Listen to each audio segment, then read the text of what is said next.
Internet पर शर्मा जी के बेटे और बहुएं की जितनी पॉपुलैरिटी थी और पलाश ने जितने लोगों को इनविटेशन भेजा था, इससे राहुल का कोई लेना देना नहीं था। क्योंकि कल पलाश से फोन पर बात करने के बाद राहुल फोन रखकर सो चुका था। राहुल पलाश को लिस्ट बनाकर देना भूल चुका था।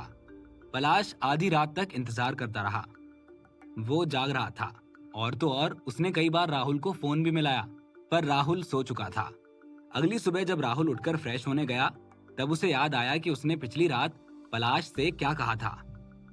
उसने पलाश से कहा था कि वो कुछ लोगों की लिस्ट बनाकर पलाश को देगा ताकि वो उन लोगों को इनवाइट कर सके, और साथ ही साथ उसे सिंदबाद द सेलर के 4 मेन कैरेक्टर्स की कास्टिंग के बारे में भी बताना था। राहुल अपने पिछले जन्म के इन किरदारों को याद करने की कोशिश कर रहा था, और उन किरदारों की तरह राहुल को अपने इस जीवन में कोई भी नजर नहीं आ रहा था।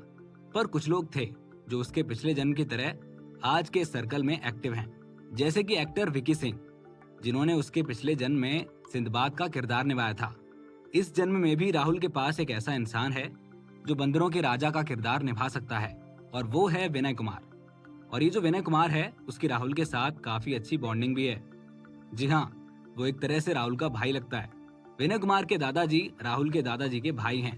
वहीं कोहराम, आतंक और आतिश जैसे फिल्मों का एक्टर थिएटर का एक अच्छा कलाकार है जिसका नाम सूरज है, जो कि एक फर्स्ट क्लास एक्टर है।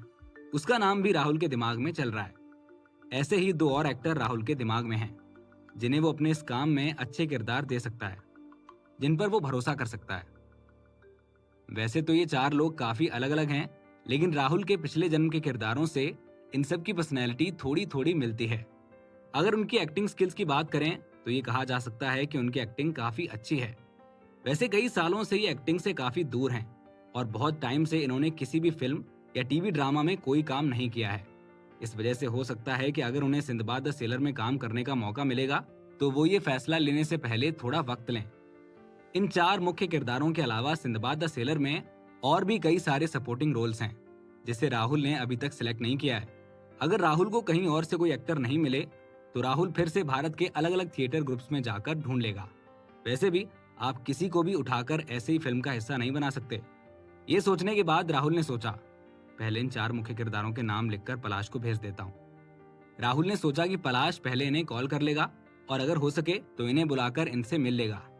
और रही बात सिंदबाद द सेलर के एक्टर्स को लेकर, तो राहुल ने सोचा कि आत्मरक्षण की शूटिंग खत्म करने के बाद फिर सिंदबाद द सेलर के बारे में सोचेंगे। अब क्योंकि आत्मरक्षण की शूटिंग की लोकेशन तय हो चुकी है और दिमाग में इसकी पूरी स्क्रिप्ट भी बन चुकी है, तो अब वक्त आ गया है कि पहले इसकी कास्टिंग शुरू कर दी जाए, और जैसे ही कास्टिंग हो जाए वैसे ही तुरंत इसकी शूटिंग स्टार्ट कर दी जाए। ये सोचकर राहुल ने अपना फोन निकाला और सीधे पलाश को फोन कर दिया। जैसे ही फोन में रिंग बजी, पलाश ने फोन उठाया और उसकी आवाज आई, राहुल यार, तुम क्या आदमी हो? मैं तुम्हारा रात के 2 बजे तक इंतजार कर रहा था। कहाँ गई तुम्हारी वो लिस्ट जो तुम मुझे भेजने वाले थे? तुम इतने ज्यादा इर्रिस्पॉन्सिबल कैसे हो सकते हो? राहुल ने थोड़ी देर के लिए फोन को खुद से दूर कर दिया, और जब पलाश ने बोलना बंद किया तब राहुल ने फोन को अपने पास लाकर कहा, पलाश भाई, हो गया आपका? एक काम करो, थोड़ा पानी पी लो, उसके बाद मुझे सुनना, वरना तुम्हारा गला सूख जाएगा। पलाश ने गुस्से में कहा, मुझे तुमसे बात ही नहीं करनी है, समझे तुम? ये बताओ मुझे फोन क्यों किया है? राहुल ने कहा, मैंने सिंदबाद द सेलर के मेन कैरेक्टर्स के लिए 4 लोगों का नाम सोच लिया है। वो विनय कुमार, सूरज, चरण मोहिते और दिलीप कपूर हैं। पलाश थोड़ी देर के लिए चुप रहा, फिर उसने कहा, क्या तुम्हें लगता है कि मैं कोई बहुत बड़े प्रोडक्शन हाउस वाला हूँ? तुम्हारे कहने का मतलब क्या है? राहुल पलाश की बात नहीं समझा। पलाश ने राहुल को सुनाते हुए कहा, बेवकूफ इंसान, तुम्हें लगता है कि इनमें से कोई भी ऐसा इंसान है जो एंटरटेनमेंट सर्कल में ज्यादा फेमस नहीं है? मुझे इनसे कांटेक्ट करने में कोई दिक्कत नहीं है, लेकिन तुम खुद मुझे सोचकर बताओ, क्या तुम्हें लगता है कि अगर मैं उन्हें ऐसे ही आराम से कॉल करके कास्ट करने के लिए बोलूंगा तो वो चुपचाप मान जाएंगे?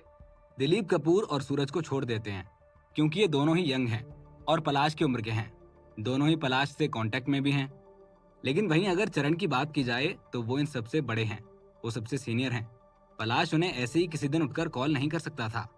और रही बात विनय कुमार की, तो उसने कई बार विदेश में भारत को रिप्रेजेंट किया है और वो कई सारे अवार्ड जीतकर भारत लेकर आया है। यहाँ तक कि पूरे विश्व में उसके प्लेस काफी पसंद किए जाते हैं। पलाश इन लोगों से पहले भी मिल चुका है और वो जानता है कि ये लोग दोस्ती से आगे कभी नहीं बढ़ सकते। सब मतलबी हैं, बेहद प्रोफेशनल, एकदम पुराने चावल। ये बात तो तय है कि किसी बड़े प्रोडक्शन हाउस का कोई सीनियर लीडर ही उनसे बातचीत करने में सफल हो सकता है। राहुल कुछ सोचता है और फिर पलाश से कहता है, अरे ये उतना भी मुश्किल नहीं है। मैंने आपको बताया था ना कि सिंदबाद द सेलर अब शूट होने के लिए तैयार है और मैं चाहता हूँ कि ये चारों सिंदबाद का और उसके साथियों का किरदार निभाएं। आपको क्या लगता है इस बारे में? पलाश ने गुस्से में कहा, मुझे तुम्हारा आइडिया बिल्कुल पसंद नहीं आया। तुम्हें पता है, इन चारों ने कई सालों से किसी भी फिल्म या टीवी ड्रामा में कोई काम नहीं किया है। मुझे समझ नहीं आ रहा है कि तुम इन लोगों को सिंदबाद द सेलर में एक्टिंग करने के लिए क्यों बुला रहे हो। तुम किसी सपने में हो क्या? सपना देख रहे हो क्या तुम? पलाश एकदम तुनक गया था। राहुल ने कहा, आप ऐसा कुछ नहीं कह सकते, आपको ये सब करना ही होगा।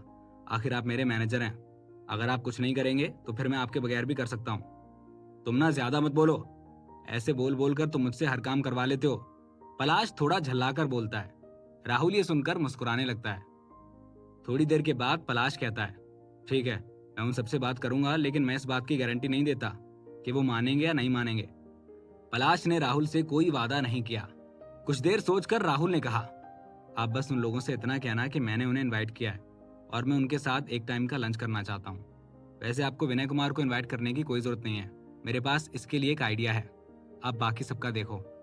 पलाश ओके कहता है, फिर अचानक से उसे कुछ याद आता है। अच्छा, वैसे मैं जानता हूँ कि तुमने नोटिस नहीं किया होगा, पर आज सुबह सुबह सनटेक वीडियो ने शर्मा जी के बेटे और बहुएं शो का पूरे हफ्ते का ऑनलाइन डाटा अपनी साइट पर अपलोड किया है और मुझे उम्मीद है कि तुमने अभी तक देखा नहीं होगा, है ना? राहुल ने कहा, पूरे वीक का डाटा आ चुका है? अच्छी बात है, मैं बाद में चेक कर लेता हूँ। पलाश ने राहुल को कहा, मुझे लगता है कि तुम्हें अभी देखना चाहिए। ऐसा ना हो कि तुम डाटा देखो और परेशान हो जाओ। क्या ही हुआ होगा, ज्यादा से ज्यादा नंबर ही तो ऊपर नीचे हुए होंगे, इससे बड़ी बात तो कोई होगी नहीं। छोड़ो, जो भी होगा देखा जाएगा। अभी मैं फोन रखता हूँ। राहुल ने ऐसा कहकर फोन रख दिया। ये सुनने के बाद राहुल डाटा को लेकर थोड़ा परेशान हो गया था, लेकिन राहुल उन लोगों में से है जो हर चीज अपनी प्लानिंग के हिसाब से करता है। उसकी आदत ऐसी नहीं है कि वो एक काम कर दे और दूसरा करना भूल जाए। कंप्यूटर की तरफ मुड़कर राहुल ने अपने दोस्त रोनी को फोन मिलाया। फोन कई बार रिंग हुआ पर उसे किसी ने उठाया नहीं। राहुल ने जैसे ही फोन कट करने का सोचा, तभी किसी ने फोन उठा लिया। अरे रोनी, मैं अभी फोन कट ही करने वाला था। कहाँ थे तुम? राहुल ने कहा। अरे मेरा फोन साइड में रखा हुआ था, इसलिए मैं आपका फोन रिसीव नहीं कर पाया। रोनी ने हांफते हुए राहुल को जवाब दिया। राहुल ने रोनी की आवाज सुनकर हंसते हुए कहा, क्या हुआ, कोई परेशानी है क्या? तुम ऐसा क्या कर रहे हो जो तुम हांफ रहे हो? अरे भाई, तुम भी कैसे पागलों वाली बात करते हो? तुमको नहीं पता क्या कि मैं कुछ दिनों से कुंफू की प्रैक्टिस कर रहा हूँ? राहुल ने मुस्कुराते हुए कहा, अरे नहीं, मुझे पता नहीं था, पर अच्छा यार, हमें बस कभी कभी तो अपने काम की चीज करने का टाइम मिलता है। मैं समझ रहा हूँ। रोनी ने राहुल की बात सुनकर कहा, तुम काम की बात करो, ये सब फालतू बातें मत करो। मजाक को साइड करके राहुल ने कहा, अच्छा, मैंने सुना है कि तुम्हारा एक रिश्तेदार है जो तलवारबाजी में काफी माहिर है। एक नहीं, मेरे 2 अंकल हैं और उनका एक बेटा भी है जो तलवारबाजी में माहिर है। पर आप ये क्यों पूछ रहे हैं? रोनी ने पूछा। राहुल ने उससे कहा, हाँ तो यार, मैं उनसे मिलना चाहता हूँ, मुझे उनसे कुछ बहुत जरूरी काम था। रोनी ने कहा, यार पर मुझे भी बताओ कि मिलना क्यों है? ऐसा क्या जरूरी काम आ गया? कोई नया ड्रामा या शो या फिल्म बना रहे हो क्या? तुम उनसे क्यों मिलना चाहते हो? राहुल ने कहा, कुछ बहुत जरूरी काम है। मैं अगले हफ्ते मुंबई में जाने वाला हूँ और मैं चाहता हूँ कि जब मैं वहाँ आऊँ तब तुम मेरी उनके साथ एक अपॉइंटमेंट फिक्स कर दो और हो सके तो तुम भी उनके साथ आ जाना, ताकि तुम्हें भी पता चल जाए कि बात क्या है। चलो ठीक है, ये भी सही है, मैं तुम्हारा ये काम कर दूंगा। वैसे मैं तुमको कॉन्ग्रेचुलेशंस कहना तो भूल ही गया। तुम्हारे शो शर्मा जी के बेटे और बहुएं ने इस बार बहुत धूम मचाई है। तुमने तो इससे बहुत पैसे कमाए होंगे, है ना? रोनी ने कहा। थोड़ी देर फोन पर एक दूसरे के साथ हंसी मजाक करके उन दोनों ने फोन रख दिया। फोन को सोफे पर फेंक कर राहुल थोड़ी देर तक हंसा, फिर वो कंप्यूटर की तरफ मुड़कर अपना काम करने लगा। नेट ऑन करते ही राहुल के लैपटॉप पर काफी सारे नोटिफिकेशंस आने लगे। कुछ फैंस के ईमेल्स आने लगे तो उसके सोशल मीडिया अकाउंट्स पर फैंस के मैसेजेस आने लगे। राहुल के पास जब समय रहता है तो राहुल इन चीजों को चेक कर लेता है, लेकिन आज राहुल बहुत ज्यादा बिजी है। राहुल इंटरनेट खोलते ही सबसे पहले शर्मा जी के बेटे और बहुएं के व्यूज और कमेंट्स देखने के लिए सनटेक वीडियो की साइट पर गया, जहां उसने देखा शर्मा जी के बेटे और बहुएं के वीकली मीटर में उनके काफी ज्यादा व्यूज थे और काफी ज्यादा कमेंट्स थे। राहुल को लग रहा था कि वो कोई ख्वाब देख रहा है। इतने सारे नंबर्स को देखकर राहुल को अपनी आंखों पर भरोसा नहीं हो रहा था। वो बार बार अपनी आंखों को मल रहा था और ये चेक कर रहा था कि कहीं इसकी आंखों को कोई धोखा तो नहीं हो रहा है। राहुल ने देखा कि टोटल व्यूअर्स का नंबर 600 मिलियन तक पहुंच चुका था। पहली बार राहुल को अपनी मेहनत की सही रकम कमाने का मौका मिला है। क्या आपको लगता है कि राहुल इतनी कामयाबी डिजर्व करता था? और आपके ख्याल से राहुल की इस कामयाबी में उसके अलावा और किसका हाथ है? इस कहानी में आगे क्या होगा, जानने के लिए सुनते रहिए सुपरस्टार पापा, सिर्फ पॉकेट एफएम पर। 2 दिन बहुत जल्दी ही गुजर गए। इन 2 दिनों में हर तरह की खबरें इधर उधर फैलती जा रही थीं। शर्मा जी के बेटे और बहुएं के अलावा और भी 2 खबरें थीं जो बहुत ज्यादा चर्चा में थीं। पहली तो ये कि 24 तारीख को लव स्टूडियो की एक प्रेस कॉन्फ्रेंस होने वाली है। इसमें क्या क्या बातें निकलकर सामने आएंगी, ये अभी तक किसी को मालूम नहीं है। हालांकि लव स्टूडियो अभी तक दुनिया से छिपा हुआ है, इसके बारे में ज्यादा पब्लिसिटी नहीं की गई है। और दूसरी खबर ये है कि उसी दिन ऑरेंज लाइट मीडिया भी प्रेस कॉन्फ्रेंस करवाने वाली है। ऑरेंज लाइट मीडिया ने साफ साफ बताया है कि वो ये प्रेस कॉन्फ्रेंस क्यों करने वाले हैं। उनके प्रेस कॉन्फ्रेंस करवाने की सिर्फ 2 वजह हैं। एक तो उनके मार्शल आर्ट पर बने टीवी शो को प्रमोट करने के लिए, और दूसरा भारतीय रजवाड़ों के इतिहास पर बनी कहानी को सबके सामने लाने के लिए। देखा जाए तो ऐसे शोज की ऑडियंस की संख्या देश में काफी ज्यादा है। ये कितनी कोइंसिडेंस की बात है कि ठीक 1 महीने पहले न्यूआर्टिस मीडिया कंपनी ने एक प्रेस कॉन्फ्रेंस करवाई थी ताकि वो सिंड्रेला को प्रमोट कर सकें। उसी दिन ऑरेंज लाइट मीडिया ने भी भालू की कहानी को प्रमोट करने के लिए एक प्रेस कॉन्फ्रेंस रखवाई थी, लेकिन बदकिस्मती से उनकी प्रेस कॉन्फ्रेंस उतनी सफल नहीं हो पाई। भालू की कहानी के प्रेस कॉन्फ्रेंस वाले दिन बड़े बड़े न्यूज़पेपर और मीडिया कंपनी के जो लोग थे, उन्होंने अपनी कंपनी से बहुत कम लोगों को भेजा था। लेकिन जहां पर सिंड्रेला की प्रेस कॉन्फ्रेंस हो रही थी, वहां पर कई सारे मीडिया के लोग आ चुके थे। यहाँ तक कि जिन लोगों को इनवाइट भी नहीं किया गया था, वो लोग भी वहां पर मौजूद थे। इसका नतीजा ये निकला कि सिंड्रेला शो काफी ज्यादा पॉपुलर हो गया। उसने कई सारे न्यूज़पेपर और न्यूज वेबसाइट्स के हेडलाइंस में अपनी जगह बनाई, और वहीं भालू की कहानी बस कुछ लोगों के बीच ही सिमट कर रह गई। अब ये सिचुएशन बिल्कुल उल्टी हो चुकी है। अब देखने वाली बात यह है कि क्या लव स्टूडियो उतने लोगों को इकट्ठा कर पाएगी जितना पिछली बार किया था। अगर ऐसा नहीं हुआ तो अशोक वर्मा और अमन वर्मा को राहुल पर हंसने का एक और मौका मिल जाएगा। और वैसे भी अशोक वर्मा को राहुल से जितनी नफरत है, अगर ऐसा कुछ हुआ तो वो कई सारे लोगों को पैसा देकर इंटरनेट पर राहुल के खिलाफ एक आंधी ले आएगा। आज मंगलवार का दिन था। ठंड धीरे धीरे जा रही थी और सूरज धीरे धीरे जिंदगी में वापस आ रहा था। जो नौजवान हैं, वो लव स्टूडियो और ऑरेंज लाइट मीडिया में होने वाली प्रेस कॉन्फ्रेंस को लेकर काफी ज्यादा एक्साइटेड हैं। राहुल द्वारा करवाई जा रही प्रेस कॉन्फ्रेंस को लेकर लोग काफी ज्यादा एक्साइटेड हैं, क्योंकि उन्हें नहीं पता है कि उसकी प्रेस कॉन्फ्रेंस में क्या होने वाला है। क्या तुम्हें पता है कि राहुल प्रेस कॉन्फ्रेंस क्यों करवा रहा है? किसी एक ने इंटरनेट पर यह टॉपिक छेड़ा, दूसरे ने नीचे कमेंट किया, किसे ही पता होगा, हो सकता है कि शायद वो लोग शर्मा जी के बेटे और बहुएं शो के लिए ही करवा रहे होंगे। वैसे भी इस शो से लव स्टूडियो को काफी ज्यादा फायदा हुआ है। तीसरा कमेंट, मैंने अभी अभी न्यू टीवी का लाइव ब्रॉडकास्ट देखा है और उसमें पता चला है कि लव स्टूडियो ने अभी तक अपनी प्रेस कॉन्फ्रेंस के बारे में कुछ नहीं बताया है। इसीलिए मुझे लगता है कि उसमें देखने लायक ऐसा कुछ खास नहीं रहेगा। किसी एक लड़की ने फिर से कमेंट किया, मैं तो बस उस आर्टिस्ट के शो का इंतजार कर रही हूँ जो ऑरेंज लाइट मीडिया रिलीज करने वाला है। मैंने उनकी किताब पढ़ी थी, मैं तो बस चाहती हूँ कि डायरेक्टर उस शो को खराब ना कर दे, जैसा उस किताब में लिखा गया है बस वैसे ही कहानी को दिखाए। वापस पहले वाले लड़के ने ही कमेंट किया, मुझे नहीं लगता कि राहुल अपनी ऑडियंस को निराश करेगा। अभी भी बहुत सारे ऐसे लोग हैं जो न्यू टीवी को ही देखना पसंद करेंगे। लोगों की बातें सुनकर ये समझ में आ रहा है कि आखिर 1 महीने पहले उन्होंने भालू की कहानी पर इतना ज्यादा ध्यान क्यों नहीं दिया था। तभी पूरे देश से बड़े बड़े मीडिया चैनल, न्यूज़पेपर, वेबसाइट के जर्नलिस्ट ऑरेंज लाइट मीडिया की जगह पर समय से पहले ही आ चुके हैं। जो 2 मीडिया चैनल्स इस प्रेस कॉन्फ्रेंस को लाइव ब्रॉडकास्ट करेंगी, उसे ऑरेंज लाइट मीडिया द्वारा ही ऑथराइज किया गया है। पहला तो ऑरेंज टीवी स्टेशन खुद ही है और दूसरा है राणा वीडियो। ये बात सच है कि जैसे ही मोहित राणा को पलाश की प्रेस कॉन्फ्रेंस के लिए इनविटेशन मिला, वैसे ही उसने इधर उधर कॉल करके बहुत से लव स्टूडियो के स्टाफ के मुंह से बातें निकलवाने की कोशिश की, पर वो सफल नहीं हो पाया, क्योंकि किसी को भी नहीं पता था कि आखिर ये सब क्यों हो रहा है। बस खींच खींच में ही मोहित राणा ने राहुल का इन्विटेशन ठुकरा कर ऑरेंज लाइट मीडिया का इन्विटेशन स्वीकार कर लिया।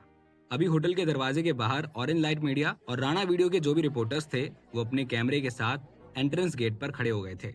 इन 2 मीडिया कंपनियों के अलावा वहां पर देश भर के कई छोटी बड़ी मीडिया कंपनियों के रिपोर्टर्स खड़े थे। वो लोग सेलिब्रिटीज के रेड कारपेट पर आने का वेट कर रहे थे। बस पब्लिसिटी लेने के लिए अशोक वर्मा ने रेड कारपेट के बाहर गाने बजाने का सेटअप भी करवा दिया। उसके ऐसा करते ही तुरंत ही प्रेस कॉन्फ्रेंस की रौनक बढ़ गई। ऐसा लगने लगा कि जैसे ये कोई फिल्म फेस्टिवल है या फिर कोई टीवी ड्रामा फेस्टिवल है। हम ऐसा कह सकते हैं कि ऑरेंज लाइट मीडिया ने ये सारी तैयारी पहले से ही कर रखी थी। रेड कारपेट और ये जो गाने का सेटअप था, इसकी वजह से ऑरेंज लाइट मीडिया ने एक ही तीर से दो निशाने मार दिए थे। रिपोर्टर्स के ग्रुप के आगे कई सारे दर्शक और फैंस मौजूद थे। उन्हें आज पहले ही ये खबर मिल चुकी थी कि उनके फेवरेट एक्टर्स इस प्रेस कॉन्फ्रेंस में आने वाले हैं। इसलिए जो लोग फिल्मी दुनिया से काफी नजदीक हैं और जो अपने फेवरेट सुपरस्टार को बहुत ज्यादा पसंद करते हैं, वो उन्हें देखने के लिए आज सुबह से यहाँ पर आकर खड़े हैं। वो सब आगे बढ़ चढ़कर रेड कारपेट और सेलिब्रिटीज की फोटो ले रहे थे और फिर उसे अपने सोशल मीडिया पर पोस्ट कर रहे थे। और सोशल मीडिया पर पोस्ट करने की वजह से उन्हें उनके फ्रेंड्स की तरफ से काफी सराहना और काफी अच्छे अच्छे कमेंट्स मिल रहे थे। मुझे अंदर जाने दो, क्या ऑरेंज लाइट मीडिया की प्रेस कॉन्फ्रेंस यहीं पर होने वाली है? एक लड़का जबरदस्ती अंदर घुसने लगा। मैंने इससे पहले भी रेड कारपेट वाले कई सारे इवेंट्स अटेंड किए हैं, लेकिन ऑरेंज लाइट मीडिया ने जो कमाल किया है वो आज तक किसी ने भी नहीं किया। एक लड़का अपने सोशल मीडिया लाइव पर बोला, अरे यार, तुम उन लोगों के बारे में सोचो जिन्हें इनवाइट किया गया है। वो लोग बहुत ज्यादा फेमस हैं। मुझे तो लगता है कि राहुल का इससे कोई मुकाबला ही नहीं है। अचानक से इंटरनेट पर फिजा बदल रही थी और लोग ऑरेंज लाइट मीडिया की बातें कर रहे थे। जो नौजवान थे वो काफी डायरेक्ट कमेंट्स किए जा रहे थे। दोनों प्रेस कॉन्फ्रेंस के बीच जो अंतर था वो उसकी तुलना कर रहे थे। तुलना करना सही भी था। आखिर कोई एक बार ऑरेंज लाइट मीडिया की प्रेस कॉन्फ्रेंस को देख ले कि ये कितनी ज्यादा अट्रैक्टिव है, वहाँ कितनी तड़क भड़क है, तो इसे आसानी से पसंद कर लें। लेकिन वहीं लव स्टूडियो की प्रेस कॉन्फ्रेंस का क्या?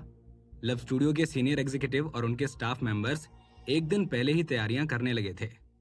पिछली रात राहुल ने अपने स्टूडियो के स्टाफ मेंबर्स के साथ काफी अच्छी मीटिंग की थी। प्रेस कॉन्फ्रेंस को लेकर उनसे कुछ इंपॉर्टेंट डिस्कशन किया गया था और उन्हें फिर अपने कमरे में भेज दिया गया था। उसके बाद राहुल देर रात तक आराम करने के लिए अपने घर नहीं गया। वो वरुण के पापा के साथ स्टूडियो में ही रहा और फिर अपने अलग अलग डिपार्टमेंट के सीनियर से मिला और उनसे कुछ इंपॉर्टेंट डिस्कशन किया। राहुल ने सारी चीजें जमा कर ली थी। वो चाहता था कि हर एक चीज परफेक्ट हो ताकि प्रेस कॉन्फ्रेंस में कोई गड़बड़ ना हो और वहां हर चीज व्यवस्थित हो। इसलिए वो बहुत देर तक स्टूडियो में ही रहा। इन लोगों से मिलते मिलते ही उसे रात के 11 बज चुके थे। घर जाने के बाद वो जल्दी से सो गया क्योंकि उसे अगली सुबह जल्दी उठकर होटल जाना था जहां प्रेस कॉन्फ्रेंस रखी गई थी। चुरू के अमृत होटल के 8वें फ्लोर पर स्टूडियो और होटल के स्टाफ मेंबर्स दोनों राहुल की हर एक कमांड को पूरा कर रहे थे। इस प्रेस कॉन्फ्रेंस के लिए राहुल ने खुद होस्ट करने का नहीं सोचा था। उसने इसके लिए होस्ट को बुलाया था और इसके साथ साथ कुछ सिक्योरिटी गार्ड्स को भी बुलाया गया था जो कि वेन्यू में सिक्योरिटी मेंटेन कर सकें। राहुल ने कोई भी रेड कारपेट का शो नहीं करवाया। उसने शांति से सारे गेस्ट को दरवाजे पर खड़े होकर वेलकम किया। और तो और राहुल ने लाइव ब्रॉडकास्ट करने के लिए भी किसी भी टीवी स्टेशन का उपयोग नहीं किया। उसने सिर्फ 2 वीडियो वेबसाइट्स सनटेक वीडियो और पांडा वीडियो को पूरा ब्रॉडकास्ट कवर करने के लिए बुलाया था। इस वक्त सभी के सभी बहुत ज्यादा बिजी हैं। किसी के पास इतनी फुर्सत नहीं थी कि वो बैठकर थोड़ी देर के लिए टीवी देख सके। वहां मौजूद कुछ रिपोर्टर्स प्रेस कॉन्फ्रेंस की पिक्चर्स खींचकर इंटरनेट पर भी अपलोड कर रहे थे। जहां तक प्रेस कॉन्फ्रेंस के सीन की बात करें तो वो ऑरेंज लाइट मीडिया से काफी अलग था। एक साधारण सा पोडियम, बड़ी सी स्क्रीन, एक लाइन से लगी कुर्सियां और खासकर लाइव ब्रॉडकास्ट को शूट करने के लिए रखे गए इक्विपमेंट्स। जब ऑडियंस ने ये पिक्चर देखी तो उन्होंने कमेंट करना शुरू कर दिया। बस थोड़ी ही देर के अंदर इंटरनेट पर अलग अलग तरह की खबरें फैलने लगीं। सबसे पहली बात जो ऑडियंस को परेशान कर रही थी वो ये कि राहुल के लव स्टूडियो ने प्रेस कॉन्फ्रेंस क्यों रखा है। वो इस बात का अंदाजा नहीं लगा पा रहे थे। खासकर जो लोग राहुल के फैन थे वो सबसे ज्यादा जिज्ञासु थे, क्योंकि राहुल ने अब तक जब भी प्रेस कॉन्फ्रेंस रखी है उसने कुछ बड़ा धमाका किया है और वो काफी शानदार प्रेस कॉन्फ्रेंस रखवाता है। इसीलिए उन्हें इस बात की उम्मीद नहीं है कि राहुल इस बार उन्हें निराश करेगा। उधर ऑरेंज लाइट मीडिया की प्रेस कॉन्फ्रेंस की पॉलिसी के अनुसार सिर्फ ऑरेंज टीवी और राणा वीडियो को ही परमिशन मिली है कि वो वहां का लाइव ब्रॉडकास्ट कर सके। ऑरेंज लाइट मीडिया के वेन्यू पर रिपोर्टर्स के अलावा फैंस की भी भीड़ है, लेकिन वो फैंस ऑरेंज लाइट मीडिया के नहीं बल्कि उन सेलिब्रिटीज के हैं जो आज वहां पर आने वाले हैं। अगर ऑरेंज लाइट मीडिया ने उन ऑडियंस को वहां पर आने से मना किया तो उन्हें भी नहीं पता कि वो उनका क्या हाल करेगी। सुबह के 9 बजे ऑरेंज लाइट मीडिया की प्रेस कॉन्फ्रेंस अपने सही टाइम पर शुरू हो गई। सबसे पहले तो 3 चाकू और पंगा के जो मुख्य आर्टिस्ट हैं वो स्टेज पर आए। गुरमीत सिंह के अलावा वहां पर 2 ऐसे डायरेक्टर्स थे जिन्हें पूरी दुनिया में जाना जाता है। वो लोग काफी बड़े स्टार हैं तीन चाकू में जो स्टार्स थे वो एंटरटेनमेंट इंडस्ट्री के काफी टॉप लेवल के स्टार्स हैं। उनकी फैन फॉलोइंग भी बहुत ज्यादा है। अगर ये लोग चाहें तो सिर्फ अपने बल पर ही किसी भी फिल्म या टीवी सीरीज पर ट्रैफिक ला सकते हैं। और पंगा में जो कलाकार हैं वो तो इतने चर्चित हैं कि उन्हें एशिया में हर कोई पसंद करता है। ये लोग जैसे ही स्टेज पर आए तो रिपोर्टर्स के कैमरास एक एक करके उनकी पिक्चर खींचने लगे। वहां मौजूद सभी कैमरों का फोकस इन्हीं सितारों पर जाकर रुक गया। हर किसी की आंखों पर बस फ्लैश की ही रोशनी आ रही थी। फ्लैश इतना तेज था कि अगर कोई अंधा भी होता उसकी आंखों तक में ये चमक चली जाती। ऑरेंज लाइट टीवी और राणा वीडियो का जो कैमरा था वो तुरंत इन सितारों की तरफ मुड़ता है और अपना लाइव ब्रॉडकास्ट शुरू कर देता है। क्या ऑरेंज लाइट मीडिया की प्रेस कॉन्फ्रेंस इस बार राहुल की लव स्टूडियो की प्रेस कॉन्फ्रेंस को मात दे पाएगी? अगर अंदाजा लगाया जाए तो आपके हिसाब से राहुल इस बार अपनी प्रेस कॉन्फ्रेंस में किन बातों को लेकर चर्चा करने वाला है? क्या राहुल का सस्पेंस लोगों को पसंद आएगा? इस कहानी में क्या होगा आगे, जानने के लिए सुनते रहिए सुपरस्टार पापा सिर्फ पॉकेट एफएम पर। जब लोगों ने देखा कि ऑरेंज मीडिया ने बड़े बड़े सेलिब्रिटीज को कॉन्फ्रेंस में बुलाया है तो लोगों ने इंटरनेट पर कमेंट करना शुरू कर दिया। जब सभी लोग इंटरनेट पर कमेंट कर रहे थे तभी किसी एक ने अलग कमेंट किया, लव स्टूडियो ने तो बड़े धमाके किए हैं, वो सिंदबाद द सेलर को एक टीवी सीरीज में बदलने जा रहे हैं। इसके अलावा आत्मरक्षण नाम की भी एक फिल्म या शो आएगा जो कि इंडियन मार्शल आर्ट कलरी पर बेस्ड होगा। सिंदबाद द सेलर अभी तक की सबसे ज्यादा जानी मानी फैंटेसी नॉवेल रही है। यूरोप में, यूनाइटेड स्टेट्स में और दूसरी कंट्रीज में भी ये काफी पॉपुलर रही है। इसमें सिंदबाद की कथा लिखी हुई है। ये कहा जा सकता है कि सिंदबाद द सेलर अब तक की बेस्ट सेलिंग नॉवेल रही है पिछले 100 सालों में भी, और अब इस पर एक टीवी सीरीज बनाई जा रही है। लोगों को अब इस बारे में सारी जानकारी चाहिए थी। उनके मन में उमड़ रहे बहुत सारे सवालों के कारण सारे लोग एक के बाद एक राणा वीडियो को छोड़कर सनटेक वीडियो और पांडा वीडियो को खोलने लग गए। जैसे ही उन्होंने वेबसाइट में एंटर किया, एक लाइव ब्रॉडकास्ट चैनल लिंक उनके सामने शो होने लगा जो कि उनके होम पेज पर था। उसमें कुछ लाल रंग से लिखा हुआ था, love studio press conference live. लोग उस पर क्लिक करके सीधे लाइव ब्रॉडकास्ट इंटरफेस पर जुड़ सकते थे। जैसे ही लोग उस लाइव ब्रॉडकास्ट से जुड़े तो वो बहुत ही ज्यादा चौंकाने वाला था। उन्होंने पाया कि कॉन्फ्रेंस कुर्सियों से भरा पड़ा था और बहुत सारे लोग खड़े हुए थे। जो खड़े हुए थे उनमें से कई सारे लोग बड़ी बड़ी वेबसाइट्स, टीवी स्टेशन और न्यूज़पेपर के रिपोर्टर्स थे और बाकी सारे राहुल के फैंस थे। एक मोटा मोटा अनुमान लगाया जाए तो कम से कम 300 लोगों का जमावड़ा था। ये अभी तक किसी को भी समझ में नहीं आ रहा था कि आखिर राहुल प्रेस कॉन्फ्रेंस को इस तरह कैसे रख पाता है। उसने कोई पब्लिसिटी नहीं की थी, फिर भी इतने सारे लोग आ गए थे। लोगों को फर्क नहीं पड़ता कि मीडिया क्या सोचती है। ये कहा जा सकता है कि ये शर्मा जी के बेटे और भंगुए की सक्सेस का रिजल्ट है। इन रिपोर्टर्स और फैंस के अलावा वहां पर फ्रंट पोडियम के सामने 2 और लंबी टेबल्स लगी हुई थी। एक साइड पर राहुल बैठा हुआ था और 2 मिडिल एज आदमी बैठे थे जिन्होंने काले और सफेद कलर की ट्रेनिंग यूनिफॉर्म डाली हुई थी। वो देखने में काफी ज्यादा अच्छे लग रहे थे। उनके बीच में एक साधु बैठे हुए थे। उन्होंने भगवा रंग का चोगा डाला हुआ था और उनके बाल भी सफेद थे। उनको देखकर ही काफी शांति मिल रही थी।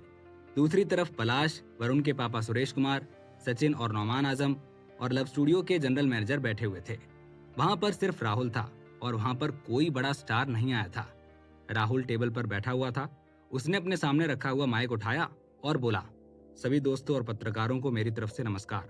बहुत बहुत धन्यवाद आज की प्रेस कॉन्फ्रेंस में आने के लिए। हम आज आत्मरक्षण और सिंदबाद द सेलर के बारे में बात करेंगे। मेरे दोस्तों, ये दोनों प्रोजेक्ट काफी अलग हैं।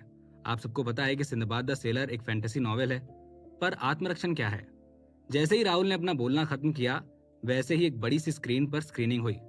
अंत में वो 2 हिस्सों में बट गई। एक पर लिखा था आत्मरक्षण और दूसरे पर लिखा था सिंदबाद द सेलर। कुछ शब्दों में बोला जाए तो ये कहा जा सकता है कि ये काफी भारतीय और एंशिएंट फीलिंग दे रहा था। वैसे सिंदबाद द सेलर एक फैंटेसी नॉवेल है और क्लासिक भी, तो ये डर बना हुआ है कि अडॉप्ट करके कहीं इसका क्लासिक टेस्ट ना छीन लिया जाए। बड़ी स्क्रीन पर पिक्चर देखने के बाद, चाहे फिर वो इंटरनेट हो या फिर कुछ और, हर जगह काफी डिस्कशन शुरू हो गए थे। कुछ लोग आत्मरक्षण के बारे में डिस्कस कर रहे थे और कुछ लोग सिंदबाद द सेलर के बारे में। कुछ को डर था कि सिंदबाद द सेलर के अडॉप्शन के बाद उसकी असली अहमियत खत्म हो जाएगी। आजकल नॉवेल्स, कॉमिक्स, स्टोरी सबको फिल्म या टीवी ड्रामा में अडॉप्ट कर दिया जाता है। ऐसा एडप्शन जो कि ओरिजिनल क्लासिक बुक से निकलता है, बुक लवर्स के लिए एक बहुत ही बड़ी बात होती है। इन एडप्शंस में से कुछ बहुत सक्सेसफुल भी रहे हैं, जैसे कि सिंड्रेला, वो भी एक फेरी टेल सिंड्रेला का ही एडप्शन है। हम ये नहीं भूल सकते हैं कि सिंड्रेला ने बॉक्स ऑफिस से कितना ज्यादा अच्छा रेवेन्यू कमाया था। सिंड्रेला बहुत ही सक्सेसफुल थी। अच्छी बात यह भी है कि सभी लोगों और बुक लवर्स को ये एडेप्शन काफी अच्छी लगी थी और इसके लिए वो राहुल के बहुत ज्यादा शुक्रगुजार थे। अगर सिंदबाद द सेलर की फिल्मिंग राहुल ही करेगा तो शायद हो सकता है कि वो उसका क्लासिक एसेंस मेंटेन कर पाए। जनता और फैंस बहुत ज्यादा उम्मीद लगाए बैठे हुए हैं, पर उनको फेलियर का भी डर है। उनके दिल और दिमाग में एक तरह का द्वंद चल रहा है। रिपोर्टर्स और फैंस को देखते देखते बहुत ही ज्यादा टेंस माहौल बन गया था। राहुल को इस बात की फिक्र नहीं थी। उसने आराम से कहा, मुझे आत्मरक्षण के बारे में पहले बात करने दीजिए। जब राहुल ने बात करनी शुरू की तो सब शांत हो गए। ऐसा लग रहा था कि वो राहुल की सभी बातें सुनने के लिए तैयार थे। और सुनते भी कैसे ना, वही तो ये सब बता सकता है। राहुल ने स्क्रिप्ट की तरफ देखा जो उसके हाथ में थी और बोला, आत्मरक्षण एक पब्लिक वेलफेयर शॉर्ट मूवी है। शॉर्ट मूवी का मतलब है कि मैं आप लोगों के लिए ऑनलाइन वीडियो प्लेटफॉर्म के द्वारा 30 से 60 मिनट की एक फिल्म पेश करूं। शॉर्ट फिल्म एक स्मॉल स्टोरी लाइन के साथ शॉर्ट टाइम प्रोडक्शन और शॉर्ट स्क्रिप्ट का इस्तेमाल करके शॉर्ट स्केल इन्वेस्टमेंट के साथ बनाई जाती है, जो कि आराम से देखी जा सके। ये टेरा ग्रह की दुनिया है। यहाँ पर अभी शॉर्ट फिल्म का कोई भी कॉन्सेप्ट नहीं है। ये कहा जा सकता है कि राहुल इस दुनिया में शॉर्ट मूवी क्रिएट कर रहा है और शॉर्ट मूवी को एक ब्रांड न्यू डेफिनेशन दे रहा है। पर डर ये है कि कोई भी इस मूवी के लिए अपना थिएटर नहीं देगा, क्योंकि किसी को भी 20 से 30 मिनट लंबी मूवी पर पैसे खर्च करने का मन नहीं करेगा। राहुल फिर से बोला, आत्मरक्षण एक शॉर्ट मूवी है जो हम बनाने वाले हैं। आत्मरक्षण एक ट्रेडिशनल भारतीय मार्शल आर्ट कलरी की थीम पर बनेगी। ये एक ऐसे लड़के की कहानी है जो शाम को स्कूल जा रहा है। स्कूल के गेट पर उसने सबसे पहले सोचा कि वो अपने आप को मार्शल आर्ट्स का मास्टर बनाएगा। बहुत सारे मार्शल आर्ट्स मास्टर को एक के बाद एक हराएगा और उन सबसे आगे बढ़ जाएगा। फिर उसके बाद उसको एक मार्शल आर्ट की सुप्रीम सीक्रेट बुक मिलती है। रिपोर्टर हो या फिर जनता हो, राहुल की कहानी सुनकर किसी को भी कुछ समझ में नहीं आ रहा था। एक शॉर्ट फिल्म जो कि एक मूवी होनी चाहिए थी। अभी ये नहीं पता कि ऐसी कितनी भारतीय फिल्में और टेलीविजन ड्रामास बने हैं, पर किसी ने भी ट्रेडिशनल भारतीय मार्शल आर्ट्स पर तो कोई फिल्म नहीं बनाई है। प्रेस से आए हुए मेरे दोस्तों, अगर आपके पास कोई सवाल है तो आप मुझसे पूछ सकते हैं, मैं आपको जवाब जरूर दूंगा। माहौल देखकर राहुल ने सीधे रिपोर्टर से सवाल पूछने के लिए बोल दिया था। चलिए बात करते हैं, बताइए, होस्ट ने कहा। जैसे ही राहुल ने आत्मरक्षण के बारे में बात शुरू की, वहां की जनता एक एक करके और बढ़ती गई। लोगों ने राणा वीडियो का लाइव ब्रॉडकास्ट छोड़ दिया था और ये बात ऑरेंज मीडिया और राणा मीडिया को बहुत जल्दी पता चल गई थी। ऑरेंज मीडिया की प्रेस कॉन्फ्रेंस हॉलिडे होटल में चल रही थी। एक स्टाफ मेंबर सामने चलकर आया और अमन वर्मा जो पोडियम के बगल में बैठा हुआ था, उसके कान में आकर कुछ बोलने लगा। वो बात सुनते ही अमन वर्मा का चेहरा बदल गया। फिर थोड़ी देर बाद वो अपने होश में आया और जबरदस्ती मुस्कुराने की कोशिश करने लगा। अमन वर्मा के चेहरे का भाव बदलने के पीछे का सबसे बड़ा रीजन राहुल था, क्योंकि उसे लग रहा था कि राहुल ने फिर से उसको मात दे दी है। ऑरेंज लाइट मीडिया बहुत ही लंबे टाइम से इस प्रेस कॉन्फ्रेंस के लिए तैयारी कर रही थी। उसने भी 3 चाकू नाम से मार्शल आर्ट्स नॉवेल को एक टीवी सीरीज में बदलने की प्लानिंग की थी। पर क्या हुआ, लव स्टूडियो ने Indian martial art related short film Atmarakshan की शूटिंग को अनाउंस किया और साथ ही साथ सिंदबाद द सेलर को भी अनाउंस किया, जो कि टीवी सीरीज में बनने वाली थी। हालांकि दोनों ही अडॉप्टेड ही थी, पर यह समझ में आ रहा था कि किसकी ज्यादा वैल्यू थी और किसकी नहीं। गुरमीत सिंह, जो कि अमन वर्मा के बगल में बैठा हुआ था, उसको समझ में आ गया था कि अमन वर्मा के साथ कुछ तो गड़बड़ है। उसने धीमी आवाज में उससे पूछा, क्या हुआ अमन, क्या बात है, तुम थोड़े परेशान लग रहे हो। अमन ने फिर धीमी आवाज में कहा, वो राहुल है ना, उसने प्रेस कॉन्फ्रेंस में अनाउंस किया है कि वो एक शॉर्ट फिल्म शूट करने वाला है, आत्मरक्षण, जो कि भारतीय मार्शल आर्ट कलरी पर बनेगी, और उसने सिंदबाद द सेलर को भी एक टीवी सीरीज में अडॉप्ट करने का बोला है। जैसे ही उसने ये बोला, अमन वर्मा की आवाज में एक गुस्सा नजर आया। अमन वर्मा की बात सुनने के बाद गुरमीत काफी ज्यादा चौंक गया था। उसके बोलने के बाद ही गुरमीत बोला, क्या अमन, क्या उन्होंने कोई नया प्रोड्यूसर ढूंढ लिया है? अमन वर्मा अभी और ज्यादा गुस्से में आ गया था। उसने कहा, Saraswati film and television art and limited, इस बार ऐसा लग रहा है कि हमें फिर से राहुल के साथ लड़ना होगा। गुरमीत सिंह की आंखें बड़ी हो गई थी और उसने कहा, ठीक है, इस बार मैं नहीं हारूंगा, मुझे पूरा भरोसा है कि मैं ही जीतूंगा। चुरू अमृत होटल के 8वें फ्लोर पर लव स्टूडियो की कॉन्फ्रेंस चल रही थी। जैसे ही राहुल ने बोला कि आप सवाल पूछ सकते हैं, बहुत सारे हाथ खड़े हो चुके थे। प्रेस कॉन्फ्रेंस में आए सभी रिपोर्टर्स ने अपने हाथ खड़े कर दिए थे उन सबको सवाल पूछने की काफी जल्दी थी। इस चीज को देखने के बाद राहुल बहुत ही आराम से ऐसे ही बीच में से किसी से सवाल पूछने को बोल रहा था। हेलो मिस्टर राहुल, मैं पीपल डेली का रिपोर्टर हूँ। रिपोर्टर काफी जवान लग रहा था। वो खड़ा हुआ, उसने अपने आप को पहले इंट्रोड्यूस किया और फिर बोला, मुझे आपसे पूछना है कि आपको शॉर्ट फिल्म बनाने की मोटिवेशन कहाँ से मिली। ये सवाल काफी सही था। ये सवाल सुनकर राहुल मुस्कुराया और बोला, मैं यहाँ पर आए हुए सभी लोगों से पूछना चाहूंगा कि हमारे भारतीय ट्रेडिशनल कल्चर में कौन सी चीजें सबसे ज्यादा लोकप्रिय हैं। राहुल ने जो पूछा था वो काफी ही आउट ऑफ द टॉपिक सवाल था। सभी भारतीय लोगों को पता है कि भारत की करोड़ों साल पुरानी हिस्ट्री है और ये देश अपने कल्चर पर बहुत ही ज्यादा भरोसा करता है। भारतीय आयुर्वेद। 5 मिनट बाद जाकर किसी की आवाज सुनाई दी। किसी एक की शुरुआत से बाकी सब में भी बहुत ज्यादा इंटरेस्ट आ गया था। सबने एक एक करके अपने अपने जवाब देने शुरू किए। ये देखकर कि काफी ज्यादा गर्माहट पैदा हो चुकी थी, राहुल खुद को रोक नहीं पाया और उसने कहा, एक सेकंड दोस्तों, एक सेकंड शांत हो जाइए। भारतीय आयुर्वेद, ड्रामा, कैरेक्टर्स, कल्चर, त्योहार, मंदिर, शहर, हम सबके बारे में बात कर सकते हैं, पर कोई भी भारतीय मार्शल आर्ट कलरी के बारे में बात नहीं करेगा। कलरी, जो आप लोगों ने बोला वो भी जरूर भारतीय ट्रेडिशनल कल्चर है। राहुल की बात सुनते ही सब वापस से शांत हो गए। रिपोर्टर्स और फैंस की तरफ देखते हुए राहुल ने फिर धीरे धीरे कहा, पर मुझे लगता है कि हमारा ट्रेडिशन और कल्चर जितना अच्छा है उतना ही अच्छा हमारा भारतीय मार्शल आर्ट्स भी है, जो कि हमारे ही कल्चर का हिस्सा है। मुक्के और लात उन चीजों में से हैं जो हमारे फिल्म और टीवी ड्रामा पर सबसे पहले दिखाए गए थे। ये हमारे ट्रेडिशनल कल्चर का सबसे बड़ा एलिमेंट है। राहुल की बातें सुनते ही सब काफी शांत हो गए थे। राहुल ने आगे कहा, ये सोचो, जब से भारत ने अपनी खुद की फिल्म्स और टीवी ड्रामा बनाने शुरू किए हैं, पूरे ड्रामा में मार्शल आर्ट्स की शैडो हमेशा दिखती आ रही है। हिस्ट्री, लड़ाई, शहर, मिलिट्री फोर्सेस, पुलिस, बैंडिट्स, कुछ भी हो, कितनी ही छोटी जगह पर क्यों ना हो, मार्शल आर्ट्स हर जगह है। ये बातें सुनने के बाद वहां मौजूद लोगों को थोड़ा सा समझ में आने लगा था। राहुल ने इस बात को शुरुआत से ही काफी तवज्जो दी है। सबको ये सुनकर काफी ज्यादा शर्म महसूस हुई, क्योंकि भारतीय मार्शल आर्ट्स हमारे भारतीय कल्चर में काफी ज्यादा दिखता है और लोग उसके बारे में ही भूल गए। राहुल के चेहरे पर एक सख्ती थी और उसने बोला, इसीलिए मैंने सोचा है कि मैं एक ऐसी मूवी बनाऊंगा जो कि हमारे भारतीय ट्रेडिशनल मार्शल आर्ट्स को और भी ज्यादा ऊंचाइयों तक पहुंचा पाए। पर इस तरह से मैं ना ही केवल भारतीय लोगों को हमारी मार्शल आर्ट्स की अच्छाई बताऊंगा, पर उन लोगों को भी बताऊंगा जो कि ऐसा नहीं मानते हैं। क्या आपको मेरे जवाब से सेटिस्फेक्शन मिली? जी बिल्कुल। रिपोर्टर ने अपना सिर हिलाया।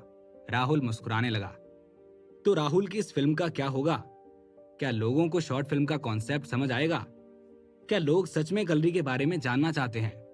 उधर ऑरेंज लाइट मीडिया की प्रेस कॉन्फ्रेंस का क्या होगा? इस कहानी में क्या होगा आगे, जानने के लिए सुनते रहिए सुपरस्टार पापा, सिर्फ पॉकेट एफएम पर।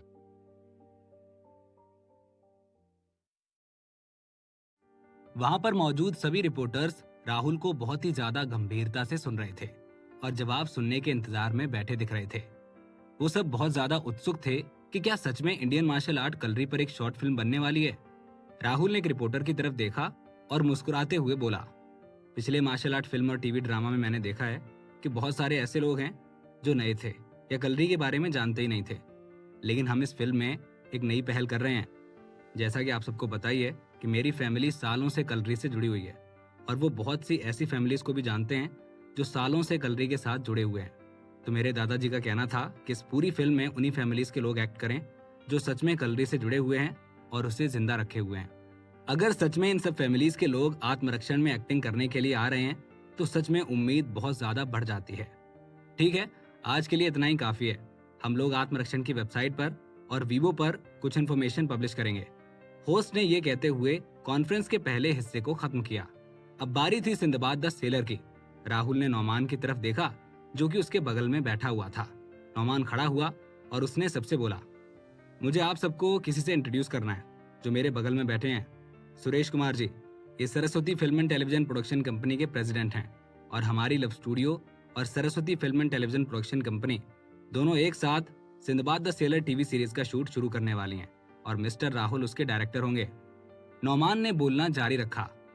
एक्टर्स और शूटिंग की लोकेशन की बात करें तो अभी ये सब प्रिपरेशन में है। अब अगर आपके पास कोई भी सवाल है तो आप पूछ सकते हैं।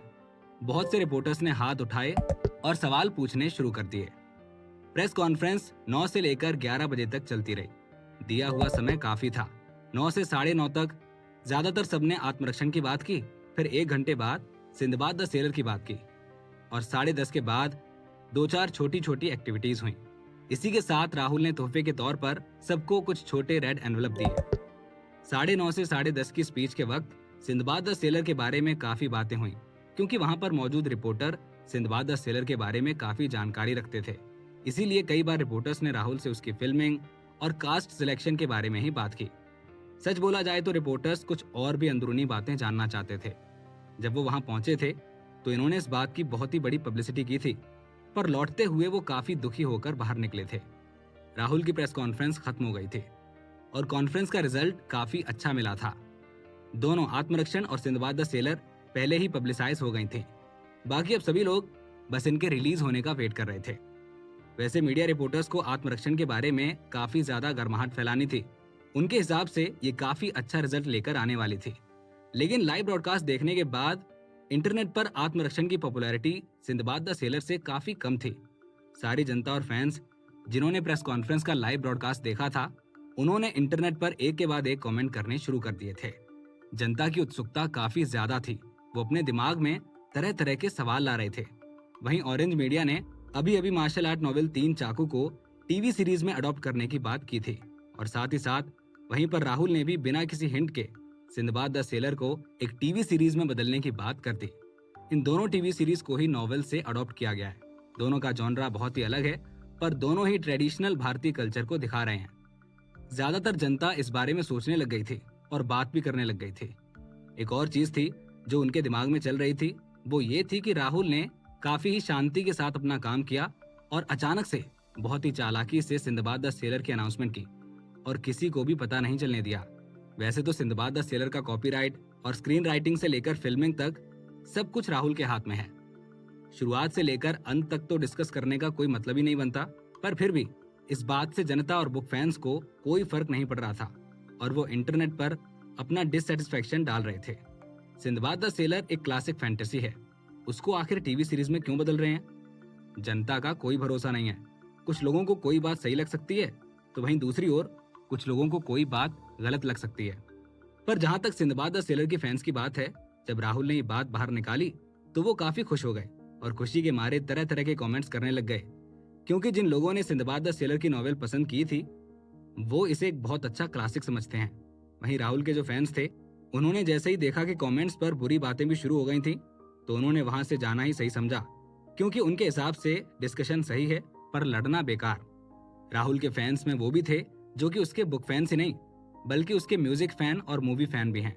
वो राहुल को काफी ज्यादा पसंद करते हैं और वो राहुल के लिए कुछ भी करने के लिए तैयार हैं। इसी के बीच राहुल के फैंस के 2 ग्रुप्स में एक बहस सी छिड़ गई, पर हैरानी की बात ये थी कि दोनों ही गुट राहुल के बहुत बड़े फैन थे। बात बस इतनी थी कि एक बुक लवर थे जो नहीं चाहते थे कि सिंदबाद द सेलर को टीवी सीरीज में बदलना चाहिए और दूसरे थे उसके म्यूजिक और मूवी फैन जो कि इस बात को बिल्कुल सही मानते थे। एक ही सेलिब्रिटी के फैन आपस में लड़ रहे हैं, ये एंटरटेनमेंट इंडस्ट्री में सबसे ज्यादा अविश्वसनीय बात है। ऑरेंज लाइट मीडिया जो कि इतने दिनों से तैयारी कर रही थी, उसके लिए इतना सारा अटेंशन अट्रैक्ट करना और अपनी फिल्म और शो को प्रमोट करना बहुत ही आसान था, पर राहुल ने फिर भी आसानी से बिना किसी प्रमोशन के पूरा शो जीत लिया। हॉलिडे होटल में आए हुए सभी सेलिब्रिटीज, एंटरटेनर्स और रिपोर्टर्स को अलविदा कहने के बाद अशोक वर्मा, अमन वर्मा और गुरमीत सिंह एक साथ लिविंग रूम में बैठे थे, जो कि प्रेसिडेंशियल स्वीट के एकदम टॉप फ्लोर पर था, पर किसी ने एक दूसरे से कुछ भी नहीं बोला। थोड़ी देर बाद अमन ने हिम्मत की और बोला, मुझे लगता है कि राहुल ने आज हमारा फिर से मजाक उड़ाया है। ये राहुल बहुत ही ज्यादा परेशान करने लगा है। लेकिन सच तो ये है कि ये बहुत ही बड़ा कोइंसिडेंस था कि आज ही उसकी भी प्रेस कॉन्फ्रेंस थी और ऑरेंज लाइट मीडिया की भी प्रेस कॉन्फ्रेंस थी। अशोक वर्मा ने अभी तक एक शब्द भी नहीं बोला था। गुरमीत सिंह ने एकदम टोका और कहा, राहुल को पक्का इस बारे में बहुत टाइम पहले ही पता चल गया होगा कि हम लोग आज प्रेस कॉन्फ्रेंस रखने वाले हैं, नहीं तो वो इतना एक्टिव कैसे हो सकता है? अभिनव ने बोला, जो कि एक बहुत अच्छा फिल्म डायरेक्टर था। जरूरी नहीं है, मैंने सुना है कि राहुल काफी अच्छे तरीके से काम करता है और उसने आज तक कभी किसी को परेशान नहीं किया है ना? डायरेक्टर अभिनव का लोगों को देखने का नजरिया काफी अलग है। अशोक वर्मा ने हल्के आवाज में कहा, राहुल को डेब्यू किए हुए अभी 1 साल भी नहीं हुआ है और हमारी ऑरेंज लाइट मीडिया ने 3 बहुत बड़े लॉस झेले हैं। क्या वो हमें बेवकूफ प्रूफ नहीं कर रहा है? बकवास कर रहे हो तुम अपनी आंखें खोलो।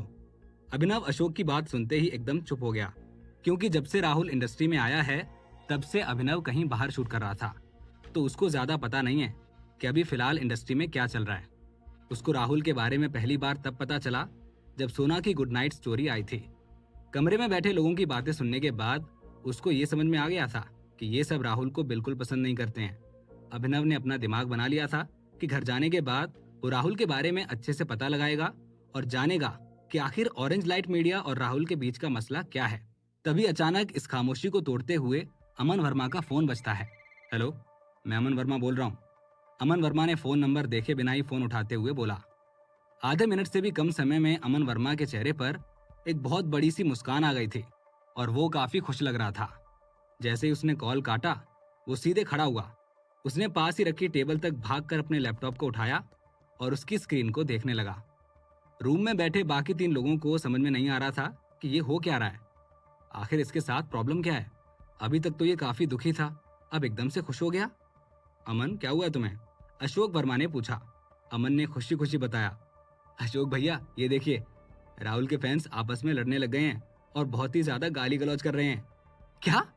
ये सुनते ही अशोक के चेहरे पर भी खुशी आ गई। उसने अमन वर्मा से लैपटॉप अपने हाथ में लिया और एक के बाद एक सारे कमेंट्स पढ़ने लगा। सिंदबाद द सेलर के बुक फैंस और राहुल के फैंस आपस में एक दूसरे पर काफी कीचड़ उछाल रहे थे और ये वीवो पर बहुत बड़ा हॉट सर्च बन गया है। ये तो सच में खुशी की बात है। अशोक वर्मा के चेहरे पर अब जाकर मुस्कान आई थी। ये समझ में आ रहा था कि वो सच में खुश हो गया है। गुरमीत सिंह और अभिनव उनके चेहरे को देख रहे थे और काफी कंफ्यूज थे। वो भी आगे बढ़े और पढ़ने लगे। कुछ देर बाद गुरमीत के चेहरे पर भी हंसी आ गई और उसने बोला, बुक फैंस और असली फैंस की भी एक दूसरे से लड़ाई हो गई है। ये तो एंटरटेनमेंट इंडस्ट्री के लिए काफी नई चीज है। ये राहुल की बहुत बड़ी हार है क्योंकि वो अपने बुक फैंस और फैंस के बीच में एक अच्छा रिश्ता नहीं बना पाया। अभिनव ने भी अपना सिर हिलाया और बोला, राहुल ने अपनी इस बात पर ध्यान ना देकर खुद के लिए ही बहुत बड़ी कब्र खोद ली है। उसके लिए इससे ज्यादा बड़ा धक्का और कुछ नहीं हो सकता है कि उसके फैंस ही आपस में लड़ रहे हैं। अमन वर्मा बोला, अब ये देखने में मजा आएगा कि उसका अंत कैसा होता है। तभी राहुल के वीवो पर एक अपडेट हुआ। जैसे ही अमन वर्मा ने ये बात बोली वैसे ही गुरमीत सिंह की आवाज आई, मैंने अभी अभी देखा है कि वीवो में अपडेट आया है, पर इस बार ये ना ही कोई टेक्स्ट है ना पिक्चर, बल्कि एक ऑडियो है। ये क्या है? अमन वर्मा ने वीवो को देखा और एक सेकंड के लिए चौंक गया। उसने जैसे ही खोला ऑडियो शुरू हुई। इलेक्ट्रिक पियानो और इलेक्ट्रिक गिटार का मिक्स साउंड बाहर आया। वो साउंड काफी ज्यादा इमोशनल कर देने वाला था। उसका बैकग्राउंड म्यूजिक भी काफी अच्छा था। म्यूजिक काफी लंबा नहीं था। जैसे ही वो खत्म हुआ एक बहुत ही अच्छी मर्दानी आवाज सुनाई दी। गाना बजता जा रहा था और गाने को सुनकर गुरमीत सिंह एक सेकंड के लिए चौंका और उसने बोला, ये गाना कहना क्या चाहता है? क्लाइमैक्स आया और जैसे ही वो गाना अपने अंत तक पहुंचा आवाज और भी ज्यादा बढ़ गई थी और ये और भी ज्यादा रूह को छू जाने वाली लग रही थी। ये गाना सुनकर इन लोगों के ही रोंगटे खड़े हो गए थे, तो बाकियों का तो कहना ही अलग बात होगी। ये सिंदबाद द सेलर के लिए है क्या? गुरमीत सिंह ने हिचकिचाते हुए पूछा। लग तो रहा है। अमन और गुरमीत सिंह के चेहरे बन गए थे। वहीं अभिनव ये गाना सुनकर काफी ज्यादा खुश हो गया था। क्या राहुल के फैंस आपस में ऐसे ही लड़ते रहेंगे? क्या ऑरेंज लाइट मीडिया इस बात का फायदा उठाने वाला है? इस गाने की रिलीज के साथ राहुल और कौन से नए पटाखे फोड़ने वाला है? इस कहानी में आगे क्या होगा जानने के लिए सुनते रहिए सुपरस्टार पापा, सिर्फ पॉकेट एफएम पर। ऑरेंज लाइट मीडिया के ऑफिस में तो सब उस ट्रैक को ही सुन रहे थे। ये वीवो पर शेयर किया गया था तो उसे हर कोई सुन रहा था। इस ऑडियो में धीरे धीरे म्यूजिक के साथ साथ लिरिक्स भी चालू हो गए। राहुल के लिखे इन लिरिक्स को सुनकर सभी समझ गए थे कि आखिर राहुल ने ये गाना सबके साथ शेयर क्यों किया है। दरअसल अपने फैंस को लड़ते हुए देखकर राहुल ने उन्हें रोकने का एक अलग और एक अनोखा तरीका निकाल लिया था और वो तरीका यही था, ये गाना राहुल की आवाज में गाया गया था जिसे लिखा भी राहुल नहीं था। इसमें राहुल और कुछ नहीं बस उस पर विश्वास करने की बात कर रहा था। वो कह रहा था कि उस पर विश्वास किया जाए। वो अपने बुक फैंस को सुनाना चाह रहा था कि जैसे उन्होंने उसकी लिखी किताबों को पसंद किया है वैसे ही ये लोग उसके बनाए इस शो को भी पसंद करें। जैसे उन्होंने सिंदबाद द सेलर की लिखी हुई स्टोरी को पसंद किया है वैसे ही वो उस टीवी प्रेजेंटेशन को भी करेंगे। वो बस राहुल पर हमेशा की तरह अपना भरोसा बनाए रखें। वहीं वो अपने बाकी बचे हुए फैंस से कह रहा था कि उन्हें उसके बुक फैंस को समझना चाहिए, उनकी चिंता के बारे में सोचना चाहिए। वो चाह रहा था कि आपस में ना लड़कर एक दूसरे को समझें, क्योंकि ये सभी कोई और नहीं, बस राहुल के ही फैंस हैं। राहुल किसी में भी भेदभाव नहीं करता है, तो फिर उसके फैंस कैसे कर सकते हैं? किसी ने भी नहीं सोचा था कि कोई एक गाने में इतना सब कुछ बोल सकता है। वहीं किसी ने यह भी नहीं सोचा था कि राहुल गाना गाकर इन सब पर कंट्रोल करेगा। अभी गाना पूरा पॉजिटिविटी से भरा हुआ था। हर कोई इस गाने को सुनकर अपने आप को टटोलने लगा था। हर कोई सोचने लगा था कि वो एक ही आदमी के फैन होकर आपस में इस तरह से कैसे झगड़ सकते हैं। हमेशा की तरह राहुल का ये गाना भी सबके दिलों पर छा रहा था, सबके अंदर तक पहुंच रहा था और उनकी भावनाओं को बदल रहा था। राहुल के इस गाने ने वापस इंटरनेट पर कमेंट्स की बाढ़ ला दी थी। राहुल ने बहुत ही सुरीले तरीके से ये सबको कह दिया था कि आपस में लड़ने से कोई फायदा नहीं है, क्योंकि बाहर राहुल और उसके फैंस के बहुत बड़े दुश्मन हैं। अचानक से पूरे इंटरनेट पर सबकी बातें बदल गईं। ऐसा लगा मानो सबका हृदय परिवर्तन हो गया हो। एकदम से सारे फैंस एक दूसरे को समझने की कोशिश करने लगे। उनके कमेंट से साफ समझ आ रहा था कि बुक वाले टीवी वालों को समझ रहे हैं और टीवी वाले बुक वालों को समझ रहे हैं। एकदम सब कुछ पलट गया। लेकिन इन सब में जो सबसे बड़ी बात थी वो ये थी कि ये सभी फैन समझ गए थे कि उन्हें सिर्फ और सिर्फ राहुल पर विश्वास करना है। लोग इस गाने को बार बार सुन रहे थे। अमृत होटल में राहुल अपने लैपटॉप पर देख रहा है और मुस्कुरा रहा है। उसी के पास बैठी सोना उसे देखती है और पूछती है, क्या हुआ पापा, आप मुस्कुरा क्यों रहे हैं? सोना कैस्पर को भी यहाँ पर लेकर आई थी।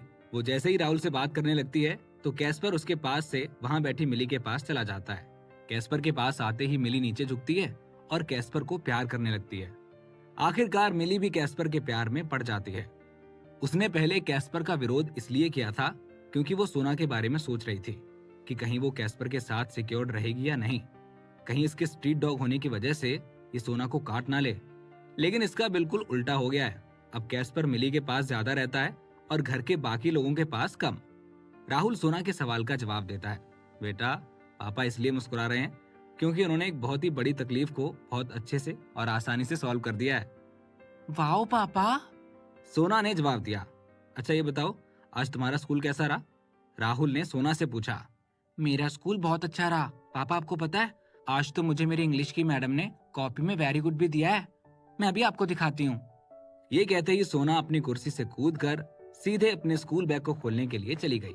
दरअसल राहुल के आज बिजी होने की वजह से मिली सोना को स्कूल लेने गई थी। वो सोना को वहां से पिक करके सीधे इसी होटल में आ गई थी ताकि वो राहुल को देख सके कि उसका काम हुआ है या नहीं, और वो तीनों एक दूसरे के साथ थोड़ा टाइम स्पेंड कर सकें। राहुल, क्या तुमने ये सुना? तभी वहां पलाश अपने हाथ में लैपटॉप लेकर आता है और राहुल को दिखाता है। ऑरेंज की प्रेस कॉन्फ्रेंस में पता चला है कि वो भी एक मार्शल आर्ट फिल्म बना रहे हैं और उनके मार्शल आर्ट फिल्म को फेमस डायरेक्टर अभिनव डायरेक्ट कर रहे हैं। पलाश उसे एक पोस्ट दिखाकर ये सब कहता है। राहुल उसके लैपटॉप को ध्यान से देखता है। उस प्रेस नोट में लिखी हर बात को ध्यान से पढ़ता है। क्या हुआ, इतने ध्यान से क्या पढ़ रहे हो? पलाश राहुल को खोया हुआ देखकर पूछता है। कुछ नहीं, मैं बस यही सोच रहा था कि आखिर ये मार्शल आर्ट फिल्म का डायरेक्शन अलग कैसे होता है। राहुल पलाश के सामने अपनी चिंता रखता है। अरे ऐसा कुछ अलग नहीं होता है, पर हाँ फाइट सीक्वेंस शूट करने का तरीका थोड़ा अलग होता है। पलाश उसे समझाता है। अच्छा है, देखते हैं, जो होगा अच्छे के लिए होगा। ये बोलते ही राहुल लैपटॉप की स्क्रीन बंद कर देता है। इन सब बातों को लगभग 2 दिन बीत गए। राहुल पिछले 2 दिनों से घर पर ही था क्योंकि अभी आत्मरक्षण फिल्म की कास्टिंग हो चुकी थी और सिंदबाद द सेलर की तैयारियां चल रही थी। तो राहुल अपने घर पर रहकर आराम से अपने परिवार के साथ टाइम बिता सकता था। लेकिन आज तीसरे दिन, जैसा कि राहुल के दादा और राहुल ने मार्शल आर्ट फिल्म के बारे में फैसला लिया था, वही हुआ। आज से धीरे धीरे मार्शल आर्ट फैमिलीज यहाँ चुरू में आने लगी थी। अर्जुन और सौरभ तो पहले ही आ चुके थे, लेकिन अब बाकी बचे लोग भी आ रहे थे। आज सभी के सभी मार्शल आर्ट फैमिली वाले एक साथ इकट्ठा होकर राहुल के घर राहुल के दादा से मिलने आए हुए थे। ये सभी फिल्म के बारे में डिस्कशन करने आए थे। इन सभी ने साथ बैठकर फिल्म की शूटिंग के लिए और उससे भी पहले अपनी प्रैक्टिस के लिए एक लोकेशन डिसाइड की, और सभी ने मिलकर डिसाइड किया चुरू मेडिकल यूनिवर्सिटी का प्ले एरिया। ये लोग एक ऐसी जगह चाहते थे जहां इन्हें ज्यादा लोग ना मिलें ताकि इन्हें डिस्टरबेंस ना हो। चुरू मेडिकल यूनिवर्सिटी का प्ले एरिया एक बड़ी ही क्लोज जगह थी जहां कोई नहीं आता था। वैसे भी राहुल के पिताजी इस यूनिवर्सिटी के सेक्रेटरी थे, तो उन्हें ये जगह आसानी से मिल सकती थी। आखिर इस प्लेग्राउंड को मार्शल आर्ट के हिसाब से तैयार किया गया और इसमें प्रैक्टिस के साथ साथ शूटिंग की भी तैयारियां की गईं। भारतीय मार्शल आर्ट कलरी के हिसाब से इस ग्राउंड के सेंटर में लाल मिट्टी बिछाई गई, जिसकी वजह से अगर कोई इस पर गिरता भी है तो उसे चोट ना लगे। उसी एरिया के चारों तरफ एचडी कैमरास लगाए गए। लगभग चारों तरफ से 4 कैमरास लगे थे ताकि बीच में होने वाली फाइट को अच्छे से शूट किया जा सके। उसी से थोड़ी दूरी पर एक प्लेटफॉर्म बनाया गया था जिस पर 3 ग्रैंड मास्टर चेयर्स रखी हुई थी। ठीक दूसरी तरफ ऑडियंस के बैठने की अरेंजमेंट भी की गई थी, लेकिन ज्यादा नहीं, बस 4 रोज बनाई गई थी जिसमें लगभग 100 लोग बैठ सकते थे। अगले दिन सुबह लगभग 9 बजे उस एरिया का दरवाजा खुला और बहुत सारे यंगस्टर्स सफेद, लाल, नीले और हरे कपड़े पहनकर अंदर आए। उनके पीछे कुछ मिडिल एज लोग भी आए। इन सभी के सबसे आगे अपनी लाठी पकड़े चल रहे थे विशंबर सिंह शेखावत, राहुल के दादाजी। उन्होंने सिर पर एक साफा बांध रखा था, धोती पहनी हुई थी और कुर्ते के ऊपर एक जैकेट डाल रखी थी। उन्हीं के ठीक पीछे 3 और लोग चलते हुए दिखाई दे रहे थे। उनकी उम्र भी लगभग 70 साल थी। इनमें से एक थे अमरीश चौहान। इनकी कमर थोड़ी सी झुकी हुई थी और उनकी हाइट भी ज्यादा नहीं, लगभग 5 फीट 3 इंच थी। ये काठियावाड़ कलरी बाड़ी के मुखिया थे। इन्हीं के साथ थे साउथ कलरी स्कूल के मुखिया अंगमलाई, एकदम लंबे चौड़े और तगड़े इंसान। इनकी हाइट लगभग 6 फीट थी। और तीसरे थे एकदम सुडौल शरीर वाले शख्स, जिन्हें देखकर कोई भी ये नहीं कह सकता कि इनकी उम्र लगभग 70 की हो चुकी होगी। इनका नाम था Sudipto Chatterjee, Bengal martial art temple के मुखिया। ये तीनों ही वो मेंटर्स थे जो उन ग्रैंड मास्टर्स की चेयर पर बैठेंगे और आज के जज होंगे। वैसे एक तरह से देखा जाए तो ये तीनों भी राहुल के दादा विशंबर जितने ही सीनियर हैं, लेकिन कहीं ना कहीं इन तीनों ने कलरी को इतने ज्यादा डिसिप्लिन से फॉलो नहीं किया था जितना कि विशंबर ने। ऑडियंस में बैठे सभी लोग एक दूसरे को जानते थे, क्योंकि ये सभी लोग मार्शल आर्ट फैमिलीज के लोग थे जो एक दूसरे को बहुत अच्छे से जानते थे। तीनों मेंटर्स या जजेस ऑडियंस में ना बैठकर सीधे स्टेज पर लगी अपनी कुर्सियों पर जाकर बैठ गए। राहुल के सबसे छोटे चाचा ने अपने हाथ में एक माइक पकड़ा और होस्टिंग शुरू की। दोस्तों नमस्कार, आप सभी का चुरू में स्वागत है। मैं शैलू शेखावत आप सभी का आज यहाँ पर स्वागत करता हूँ और मुझे ये बताते हुए बहुत खुशी हो रही है कि हमने जिन भी फैमिलीज को यहाँ पर बुलाया था वो सभी यहाँ पर आई हैं। तो एक बार तो आप सब अपने खुद के लिए जोरदार तालियां बजा लीजिए। ये सुनते ही सभी लोग तालियां बजाने लगते हैं।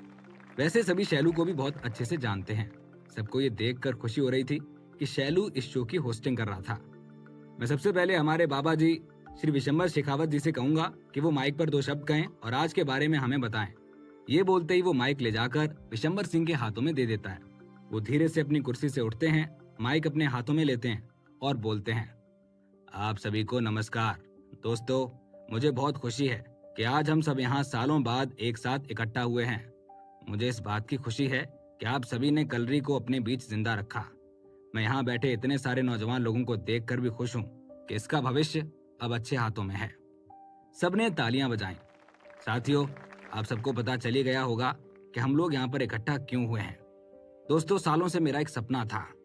आज उसी सपने के पूरे होने की शुरुआत है और वो सपना था कि कलरी पर एक फिल्म बने जिससे पूरा देश की आने वाली पीढ़ी ये जाने कि कलरी कितना ज्यादा समृद्ध और अनुशासन से भरा मार्शल आर्ट है। ये सपना कोई आसान सपना नहीं था, बल्कि एक नामुमकिन सपना था।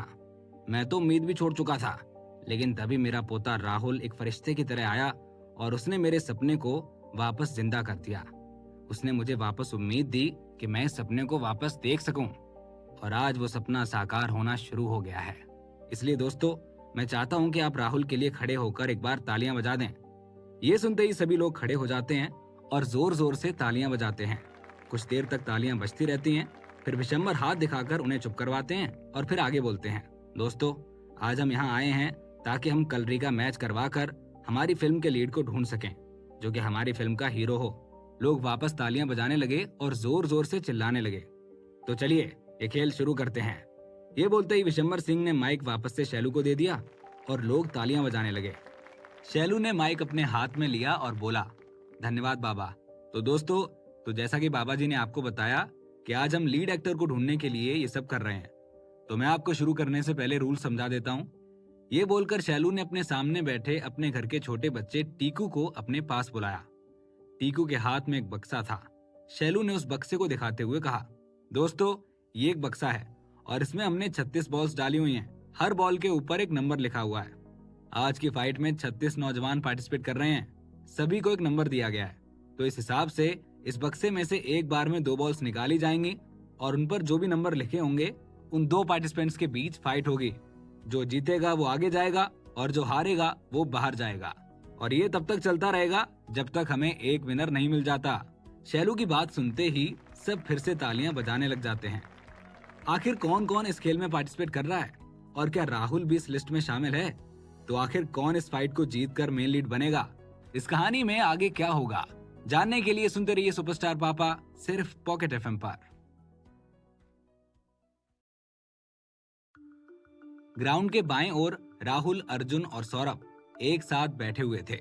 तभी सौरभ ने कहा, राहुल, आप ऊपर क्यों नहीं जाते? ये सही कह रहा है राहुल। अर्जुन ने अपना सिर खुजाते हुए कहा, मुझे जहां तक समझ में आ रहा है ये लोग तो फाइट करते हुए देखने के काबिल भी नहीं है। तुम जाओगे तो पूरे माहौल में आग लगा दोगे। बकवास करना बंद करो तुम। राहुल ने अर्जुन की तरफ गुस्से से देखा और कहा, यहाँ जितने भी भाई बहन बैठे हैं उन सब ने मार्शल आर्ट की प्रैक्टिस की हुई है, वो ट्रेंड हैं और मैं इन सबकी रिस्पेक्ट करता हूँ। इसीलिए आज के बाद मेरे सामने उनके बारे में बकवास मत करना। तो क्या मैं गलत कह रहा हूँ? अर्जुन ने आगे कहा, मैं सच कह रहा हूँ, इनमें से कोई भी तुम जैसा नहीं है। ऊपर जाकर तुम सबको दिखा क्यों नहीं देते कि तुम क्या हो? सौरभ भी ये सुनकर एक्साइटेड हो गया। अर्जुन भाई, मैं भी ऊपर जाकर एक बार ट्राई करूंगा। मैं ऊपर जाकर राहुल की हेल्प करूंगा। तुम दोनों ना। राहुल उन दोनों की बात सुनकर हैरान हो रहा था। चलो तुम दोनों मुझे ज्यादा उकसाओ मत, चलो हम भी बॉल निकालते हैं। राहुल ने उन दोनों को पकड़ा और खड़ा हो गया। आखिर राहुल भी उन दोनों की बात सुनकर एक्साइटेड हो चुका था। वो तीनों ऊपर गए और अपनी अपनी बॉल्स निकाली। ये सभी के लिए बहुत सरप्राइजिंग था। राहुल, अर्जुन भाई, आप लोगों को कौन सा नंबर मिला है? सौरभ अपनी गर्दन इधर उधर घुमाकर नंबर देखने की कोशिश कर रहा था। भक, मेरा तो 30 है। अब मुझे देर तक वेट करना पड़ेगा। राहुल, तुम्हें ही सबसे पहले जाना पड़ेगा। अर्जुन राहुल के हाथ में रखी बॉल की तरफ देखता है और कहता है, एक काम करो, तुम मुझसे ये बॉल बदल लो और मुझे पहले जाने दो। चुप रहो तुम अर्जुन, हम ईमानदारी से ही खेलेंगे। राहुल ने कहा, ठीक है। अर्जुन और सौरभ ने एक दूसरे की तरफ देखा और दोनों मुस्कुराने लगे। ओके, तो मैं आप सबको बता दूं कि फाइटिंग का सीक्वेंस सामने आ चुका है। अपने हाथ में कागज का टुकड़ा लिए हुए शैलू काका ने कहा, जैसा कि हमने पहले ही डिस्कस कर लिया था कि नंबर 1 और नंबर 2 के बीच जंग होगी, फिर नंबर 3 और नंबर 4 के बीच जंग होगी, और फिर नंबर 5 और नंबर 6 के बीच, और इसी तरह खेल आगे चलता रहेगा। तो चलिए हम नंबर 1 और नंबर 2 को रिंग में इनवाइट करते हैं। ये कहने के बाद फाइट स्टार्ट हो गई और अब शैलू काका ने सबको इंट्रोड्यूस करवाया।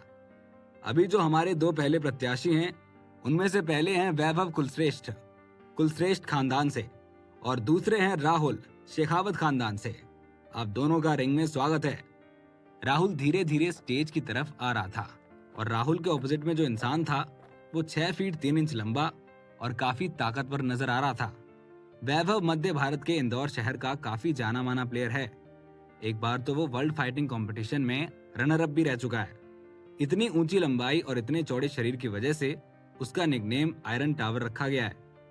प्रणाम वैभव। राहुल ने सर झुकाकर वैभव को सम्मान दिया। वैभव ने राहुल को एक बहुत ही अजीब सा लुक दिया और राहुल के प्रणाम का कोई भी जवाब नहीं दिया, बस अजीब तरीके से सिर हिला दिया। दरअसल कलरी में जितने भी फाइटर होते हैं वो एक अलग ही पोशाक पहनते हैं। लड़के सिर्फ एक धोती पहनते हैं और लड़कियां ऊपर तो एक अलग किस्म की बनी पोशाक पहनती हैं और नीचे वो भी धोती ही पहनती हैं। हर योद्धा युद्ध करने से पहले एक दूसरे को हाथ जोड़कर प्रणाम करता है। इसी वजह से जज की सीट पर बैठे तीनों सीनियर्स को वैभव की ये हरकत देखकर थोड़ा अजीब लगा।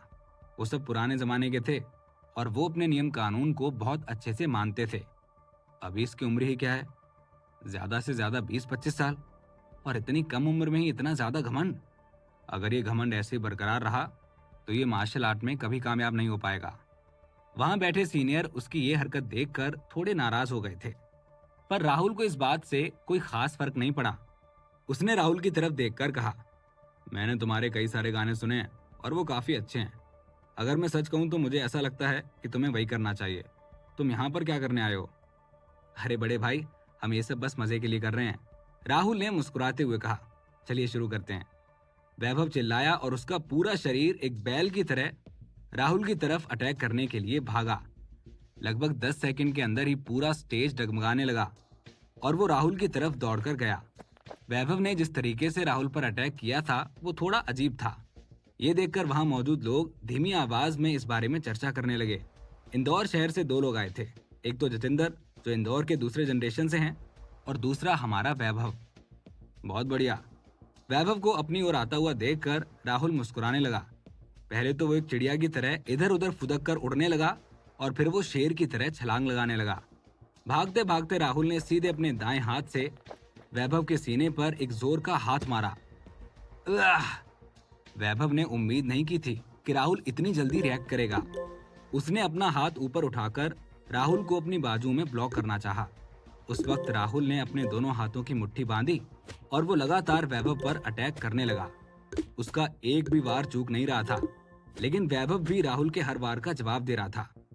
इस इंसान के पास कला नहीं है, बस इसका शरीर बहुत ज्यादा स्ट्रांग है। यही सोचकर राहुल ने वैभव को इतनी जोर की लात मारी कि वो 3 मीटर दूर जाकर गिर गया। राहुल का ये रिएक्शन देखकर वो थोड़ा सा हैरान हो गया था। राहुल अब वैभव के ऊपर चढ़ा हुआ था, लेकिन राहुल ने जैसे ही थोड़ी ढिलाई बरती, वैभव ने फिर से अटैक करना शुरू कर दिया। अब वैभव राहुल को जोर से दबाए जा रहा था। उसने राहुल को एक जोरदार हाथ मारा। वैसे अगर ताकत की बात की जाए तो वैभव राहुल से ज्यादा ताकतवर था, लेकिन राहुल अपनी छोटी छोटी ट्रिक से हर बार उसे पीछे छोड़ दे रहा था। इसलिए उसने गुस्से से राहुल को एक जोरदार हाथ मारा। पर राहुल भी बेवकूफ नहीं था। उसे पता था कि अगर ये हाथ राहुल के सर पर पड़ा तो राहुल जिंदगी भर के लिए कोमा में जा सकता है। जज की सीट पर बैठे तीनों सीनियर्स ये देखकर हैरान हो गए। पहले तो राहुल शेर की तरह छलांग लगा रहा था, लेकिन जैसे ही उसने देखा कि वैभव उसकी तरफ तेजी से अटैक करने आ रहा है, तो उसने तुरंत बंदरों की तरह कूदना शुरू कर दिया। कुछ देर बंदर की तरह कूदने के बाद वो भालू बन गया।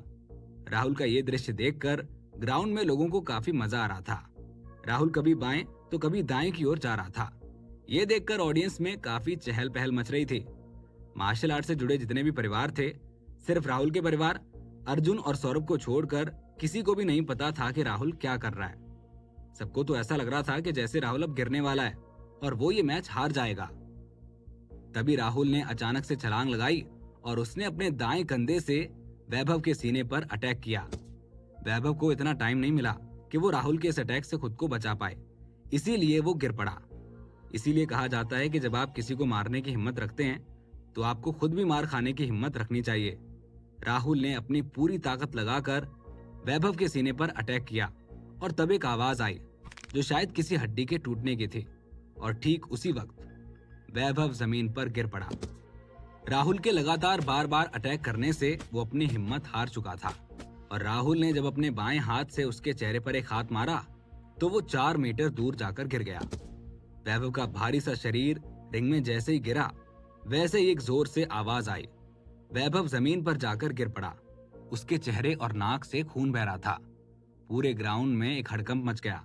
न कि सिर्फ नौजवान, बल्कि मार्शल आर्ट परिवार के जो बुजुर्ग लोग थे वो भी हैरानी से चीखने लगे। उन्होंने उम्मीद नहीं की थी कि राहुल इस मैच में जीत जाएगा, पर ट्रिक का इस्तेमाल करके वैभव को हरा पाना उसके लिए काफी आसान रहा। और ऐसा नहीं था कि राहुल ने उसे हराने के लिए कोई चीटिंग की थी। इंदौर शहर के जो 2 सीनियर थे वो ग्राउंड से डायरेक्ट कूदकर सीधे दौड़ते हुए रिंग के अंदर गए। जल्दी करो, अरे जल्दी करो, अरे जल्दी से किसी डॉक्टर को बुलाओ। थोड़ी देर के लिए शैलू काका भी थोड़े हैरान हो गए थे। फिर वो भी जल्दी से रिंग के अंदर गए और वैभव के सीने को सहलाने लगे और फिर अपनी मुट्ठियों से उसकी चेस्ट को प्रेस किया। आखिरकार इन लोगों को भारतीय मेडिकल तकनीकों के बारे में भी जानकारी थी। उसे अच्छे से देखने के बाद उन्हें पता चल गया कि वैभव की सिर्फ 2 हड्डियां टूटी हैं, बाकी उसे कोई अंदरूनी चोट नहीं आई है। तब जाकर उन लोगों ने एक राहत की सांस ली। इतने कम टाइम में वहां पर 3 डॉक्टर आ गए थे। उन्होंने जैसे तैसे उसे स्ट्रेचर पर लिटाया और फिर जल्दी से उसका इलाज करने के लिए उसे ले गए। पहले गेम में ही इतनी बड़ी इंजरी होना एक शौक की बात है। दोस्तों, पहली फाइट का रिजल्ट सामने आ चुका है। शैलू काका फिर से एक बार कूद कर रिंग में गए और उन्होंने रिजल्ट अनाउंस किया। पहली फाइट का विजेता कोई और नहीं बल्कि शेखावत परिवार से राहुल है। जैसे ही शैलू काका ने ये बात कही, पूरे ग्राउंड में एक हलचल मच गई। सब खुश होकर चिल्लाने लगे। राहुल ने अपनी काबिलियत से ये साबित किया है कि वो सिर्फ एंटरटेनमेंट इंडस्ट्री का एक स्टार नहीं है और ना ही वो सिर्फ एक लेखक है। इन 2 चीजों के साथ साथ उसने अपने परिवार की विरासत को भी काफी अच्छे से संभाला है। लोगों का प्यार देखकर राहुल के चेहरे पर भी एक हल्की सी मुस्कान आ गई थी। उसने अपना हाथ ऊपर उठाकर ऑडियंस की तरफ दिखाया और फिर वो रिंग से बाहर चला गया। चलिए देखते हैं कि अब दूसरी फाइट में क्या होने वाला है। राहुल को ग्राउंड की तरफ लौटता देखकर शैलू काका ने तुरंत दूसरी फाइट का अनाउंसमेंट कर दिया। सेकंड राउंड के लिए जो 2 फाइटर हैं, उनमें से एक बंगाल मार्शल आर्ट टेम्पल के सौमित्र सेन हैं और दूसरे हैं साउथ कलरी स्कूल के एस श्री कुमार। राहुल रिंग से नीचे उतरकर वापस अपनी जगह पर पहुंचा और वो जैसे ही नीचे आया वैसे ही अर्जुन और सौरभ ने उसे घेर लिया। अरे राहुल, यार भाई तुम तो कमाल हो। अर्जुन ने राहुल का हाथ पकड़ते हुए कहा। अरे हाँ हाँ, तुम मुझे अभी जानते ही कहाँ हो, राहुल ने भी मजाकिया अंदाज में कहा। सौरभ ने मुस्कुराते हुए कहा, लेकिन जो भी कहो, आपने क्या कलरी दिखाया है, वाह। अगर तुम भी काफी लंबे टाइम तक प्रैक्टिस करते रहोगे तो तुम भी ऐसे ही हो जाओगे, राहुल ने मुस्कुराते हुए कहा। अगर तुम ये सीखना चाहते हो तो मैं तुम्हें सिखा सकता हूँ, सौरभ ने थोड़ी शर्मिंदगी महसूस करते हुए कहा। छोड़िए, रहने दीजिए, अगर मैं अभी कहीं और सीखने चला गया ना तो मेरे गुरुजी मुझे मार डालेंगे। तभी बीच में अर्जुन ने कहा, राहुल ये थोड़ा सा मुश्किल होता होगा ना। राहुल ने रिंग की तरफ देखकर फाइट को देखते हुए कहा। हाँ, मुश्किल तो होता है। रिंग में हो रहे अटैक को देखकर राहुल को सीधे अपनी फिल्म आत्मरक्षण के लिए लिखा हुआ एक सीन याद आ गया। जब उसमें भी 2 लोगों के बीच फाइट हो रही है तब उसमें से एक इंसान पहाड़ की तरह स्थिर हो जाता है। उस पर चाहे कितने भी अटैक किए जाएं, पर वो बिल्कुल भी नहीं हिलता। बस यही देखकर राहुल ने यह तय कर लिया कि सौमित्र सेन उसकी फिल्म में एक किरदार जरूर निभाएगा। राहुल ने उन दोनों को समझाते हुए कहा, इस फाइट को ध्यान से देखो, क्योंकि अगली बार ये लोग तुम्हारे ओपोनेंट भी हो सकते हैं। ठीक ऐसे ही फाइट होती रही और पहले राउंड में से 15 विनर्स निकलकर सामने आए, जिसमें अर्जुन और सौरभ भी थे। फिर सेकंड राउंड खत्म होने के बाद थर्ड राउंड शुरू हुआ और थर्ड राउंड में सिर्फ 8 प्लेयर्स बचे थे। इस राउंड में राहुल के सामने सौरभ था और उसने बेशर्मों की तरह पहले ही हार मान ली और इस तरह से राहुल जीत गया। फोर्थ राउंड सेमीफाइनल था, जिसमें राहुल के सामने बंगाल मार्शल आर्ट टेम्पल का सौमित्र सेन था। सौमित्र सच में काफी ज्यादा ताकतवर था। राहुल ने उसके साथ लगातार 10 मिनट तक लड़ाई की और फिर उस पर इतने अटैक किए कि वो थक कर नीचे गिर गया। इस तरीके से राहुल उस मैच का विजेता बन गया। एक तरह से देखा जाए तो राहुल ने सिर्फ 2 ही राउंड्स में फाइट की थी, पर वहां मौजूद ऑडियंस में से किसी को भी ऐसा नहीं लग रहा था कि राहुल ने जीतने के लिए कोई बेईमानी की है, क्योंकि फर्स्ट राउंड में राहुल ने जिस तरीके से वैभव को हराया था वो सीन अभी तक सबको याद था और वो देखकर कोई भी ये नहीं मान सकता कि राहुल ताकतवर नहीं है। क्या राहुल को वैभव को इतने बुरे तरीके से हराने की कीमत चुकानी पड़ेगी? क्या राहुल हर बार अपने लिए एक नई मुसीबत खड़ी कर लेता है? और कौन बनेगा राहुल की फिल्म का हीरो? इस कहानी में क्या होगा आगे, जानने के लिए सुनते रहिए सुपरस्टार पापा, सिर्फ पॉकेट एफएम पर। रिंग में लगातार 2 घंटे तक लड़ाई करने के बाद आखिरकार रिंग को उसका विजेता मिल ही गया। राहुल ने आखिरकार फाइटिंग के सारे राउंड्स को जीत लिया। क्या इस रिजल्ट से किसी को कोई आपत्ति है? शैलू रिंग में खड़े होकर ऑडियंस की तरफ अपना चेहरा करके लोगों से कहता है। अगर आप लोगों में से किसी को भी कोई आपत्ति नहीं है तो अब हम आपको अपना फैसला सुनाने वाले हैं। जैसा कि हम सब पहले ही जानते थे कि जो भी इसका फाइनल राउंड जीतेगा उसे ही आत्मरक्षण फिल्म में मेन कैरेक्टर का रोल प्ले करने का मौका मिलेगा। जैसे ही शैलू की बात खत्म हुई, वहां मौजूद सभी लोग खड़े होकर राहुल को बधाई देने लगे। रिंग के मैदान में जितने भी लोग हार गए थे या फिर चोटिल हो चुके थे, वो सब ऑडियंस वाली सीट पर जाकर बैठ गए थे। उनके चेहरे पर उदासी साफ साफ नजर आ रही थी। वो माने या ना माने, पर उनमें कुछ तो कमी थी कि वो जीतने वाले से बेहतर नहीं थे, इसलिए उन्हें अपनी हार तो माननी ही पड़ेगी। बंगाल मार्शल आर्ट टेम्पल के सौमित्र सेन धीरे धीरे चलकर राहुल के पास गए और बोले, इतनी कम उम्र में ये सीख पाना नामुमकिन होता है, लेकिन तुमने ये मुमकिन कर दिया, अद्भुत। राहुल के पिता मोहनलाल राहुल के बगल में खड़े हुए थे। जब उन्होंने सौमित्र की बात सुनी तो उन्होंने कहा, ये तो बस इसकी मार्शल आर्ट की शुरुआत है, अगर आप फ्यूचर में भी इस पर ध्यान दें तो ये और बेहतर कर सकता है। अपने सीनियर होने के नाते मोहनलाल ने उन्हें राहुल को ट्रेन करने का न्योता दिया। अरे नहीं मोहनलाल, इसे तो तुम लोगों की जरूरत है। मेरे विचार से जो हमारी यंगर जनरेशन है उसमें राहुल सबसे टॉप पर है। मोहनलाल की बात सुनकर साउथ कलरी स्कूल के अंगमलाई ने भी तुरंत जवाब देते हुए तेज आवाज में कहा, हमारे स्कूल के लड़के तो सेकंड राउंड में ही निकल गए, राहुल तो साउथ कलरी स्कूल के बच्चों से भी ज्यादा ताकतवर है। हाँ मोहनलाल, मुझे भी लगता है कि ये दोनों ही सही कह रहे हैं, अमरीश चौहान ने भी हंसते हुए कहा। अब मैं अपने ग्रुप के लड़कों के बारे में तो क्या ही कहूँ, जो किसी भी चीज में बेहतर नहीं है। बताओ भला, वो सिर्फ 2 मिनट के अंदर ही हार गए। ऐसा लगता है कि जैसे उन्हें और भी बहुत प्रैक्टिस करने की जरूरत है। अपने आसपास के लोगों की बातें सुनकर राहुल को खुद पर बहुत ज्यादा गर्व हो रहा था। उसने जैसे ही एक पल के लिए अपना सिर घुमाया तो उसने देखा कि मार्शल आर्ट से जुड़े परिवार के जितने भी लोग थे वो सब उसकी तरफ घूर घूर कर देख रहे थे। राहुल ने अपनी आंखें घुमाते हुए कहा, ऐसा नहीं है कि जो भी लोग यहाँ पर इस फाइट में हारे हैं उनकी ताकत मुझसे कम है या फिर मैं उनसे ज्यादा बेहतर हूँ। ये तो बस मेरी किस्मत अच्छी थी, इसलिए आज मैं जीत गया।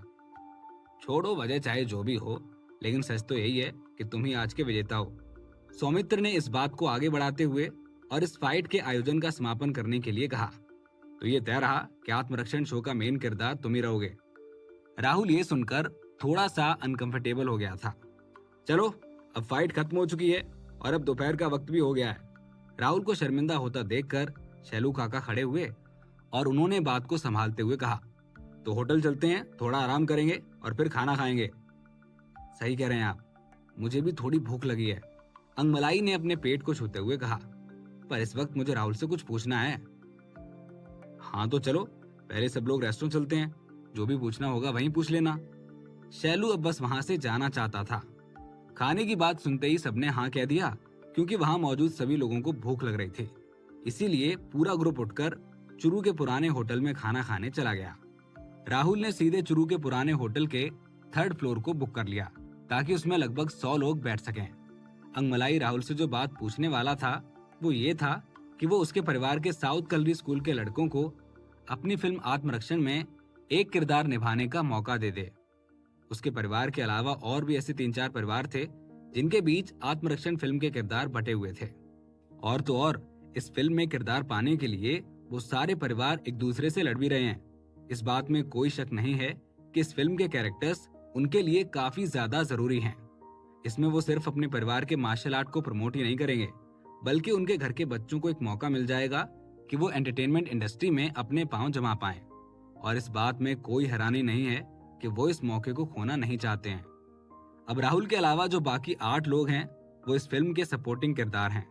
वैसे इस फिल्म में इन सबका रोल भी काफी बेहतर है और वो सब खुद में ही कलरी के मास्टर हैं।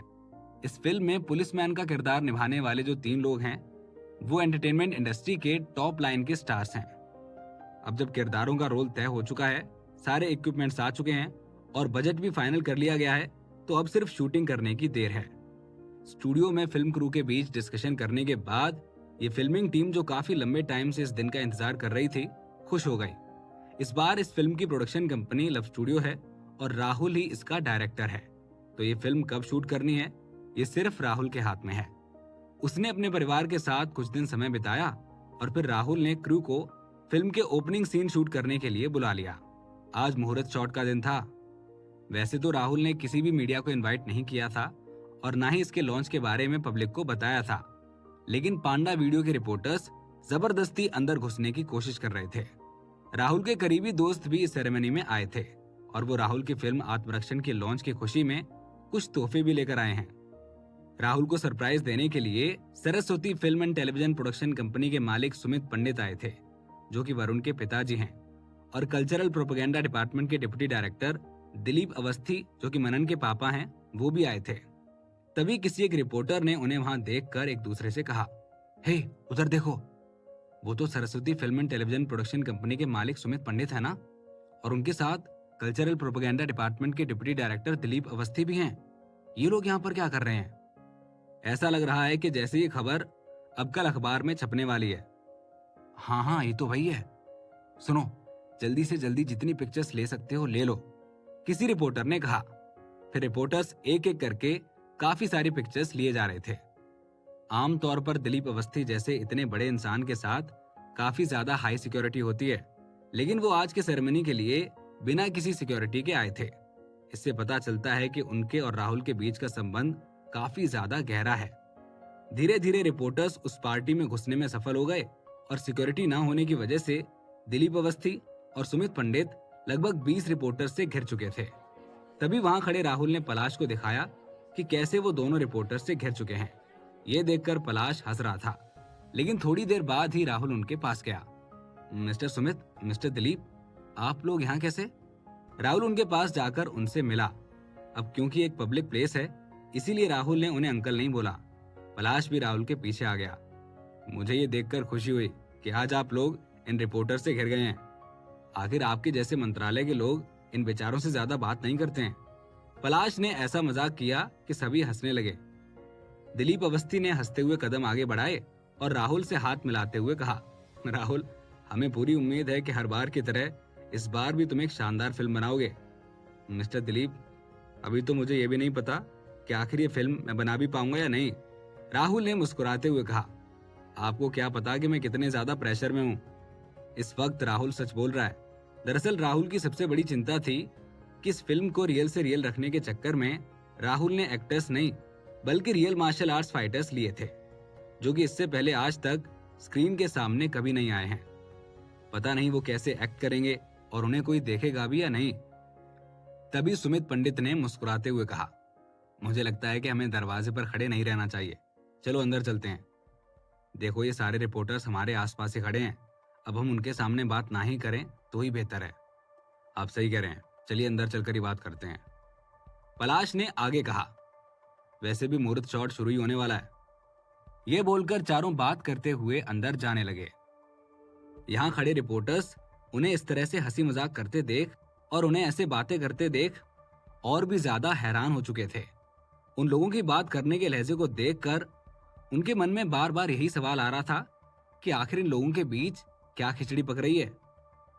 कुछ रिपोर्टर्स ने इस बारे में ज्यादा नहीं सोचा। उन्होंने तो जो देखा उसे जल्दी जल्दी लिख लिया ताकि इसकी भी हेडलाइन बनाई जा सके। किसी फिल्म या टीवी शो की मुहूर्त शॉट सेरेमनी कितनी भी छोटी क्यों ना हो, लेकिन अगर उसमें बड़े बड़े लोग शामिल हो जाएं, तो वो न्यूज़पेपर की हेडलाइन बनी जाती है। बस इसीलिए राहुल दिलीप अवस्थी का काफी ज्यादा शुक्रगुजार था कि वो इस सेरेमनी में आए। सुबह के 11 बज चुके थे। राहुल सीधे स्टेज पर चढ़ा और अपने हाथ में एक माइक लेकर वो सभी से कहता है, दोस्तों, आप सभी का धन्यवाद कि आप लोग आज यहाँ फिल्म के मुहूर्त शॉट में आए। मैं आप सबको एक बार बता देना चाहता हूँ कि अभी यहाँ पर क्या होगा। राहुल सामने रखे फिल्म कैमरे की तरफ इशारा करके कहता है, ये देखिए, कैमरा आ चुका है।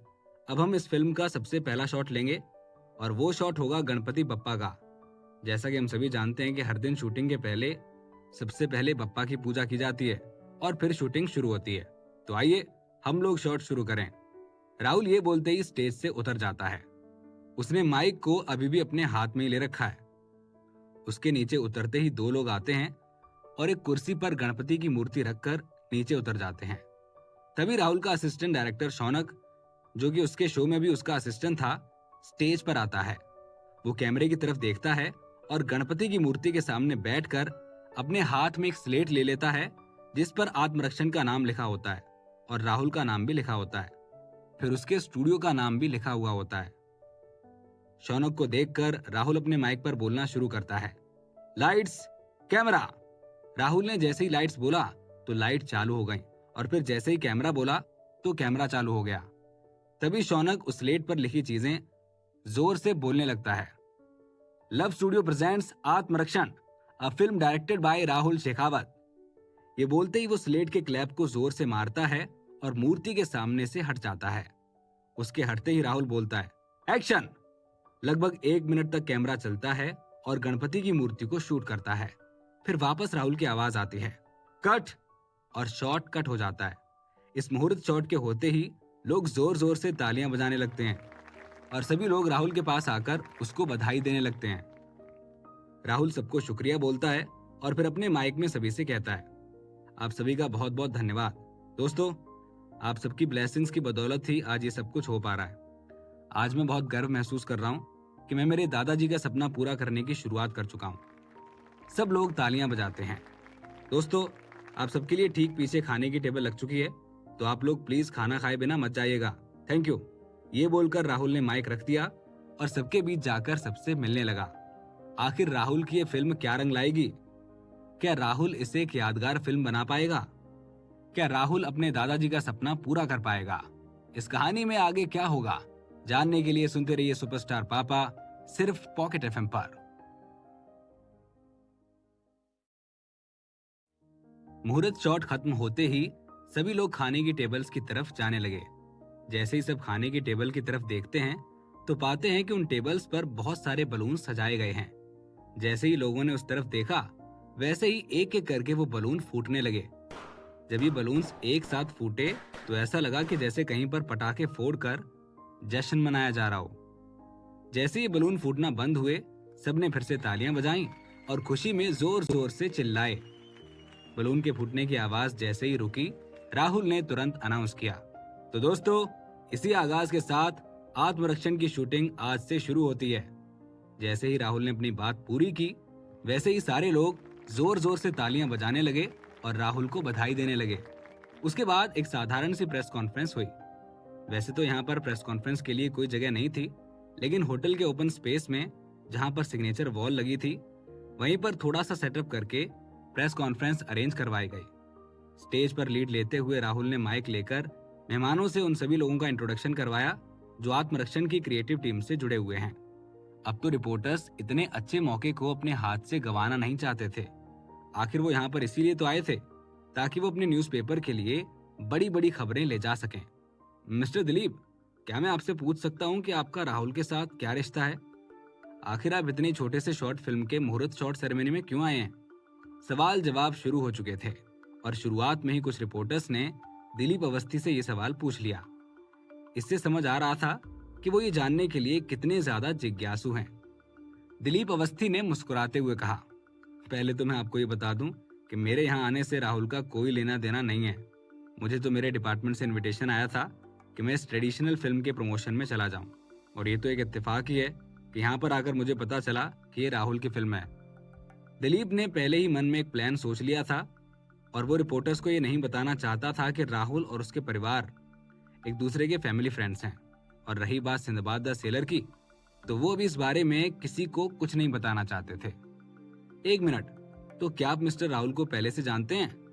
रिपोर्टर्स उसके जवाब से संतुष्ट नहीं थे, इसीलिए वो एक के बाद एक सवाल पूछे जा रहे थे। हाँ, हम दोनों एक दूसरे को पहले से जानते हैं। इस सवाल पर दिलीप अवस्थी ने अपनी सच्चाई कबूल की और आगे कहा, अगर हम इस फिल्म की बात करें तो हमें पता है कि भारत सालों से अपनी ट्रेडिशन को लेकर चलता रहा है। हजारों साल पहले हमारे पूर्वजों ने ऐसी कई सारी चीजों का आविष्कार किया था और उसे दुनिया भर के हिस्सों में लोगों के साथ बांटा था, और भारत का मार्शल आर्ट इन सभी परंपराओं में से एक है। लेकिन हम कहीं ना कहीं इसे भूलते जा रहे हैं।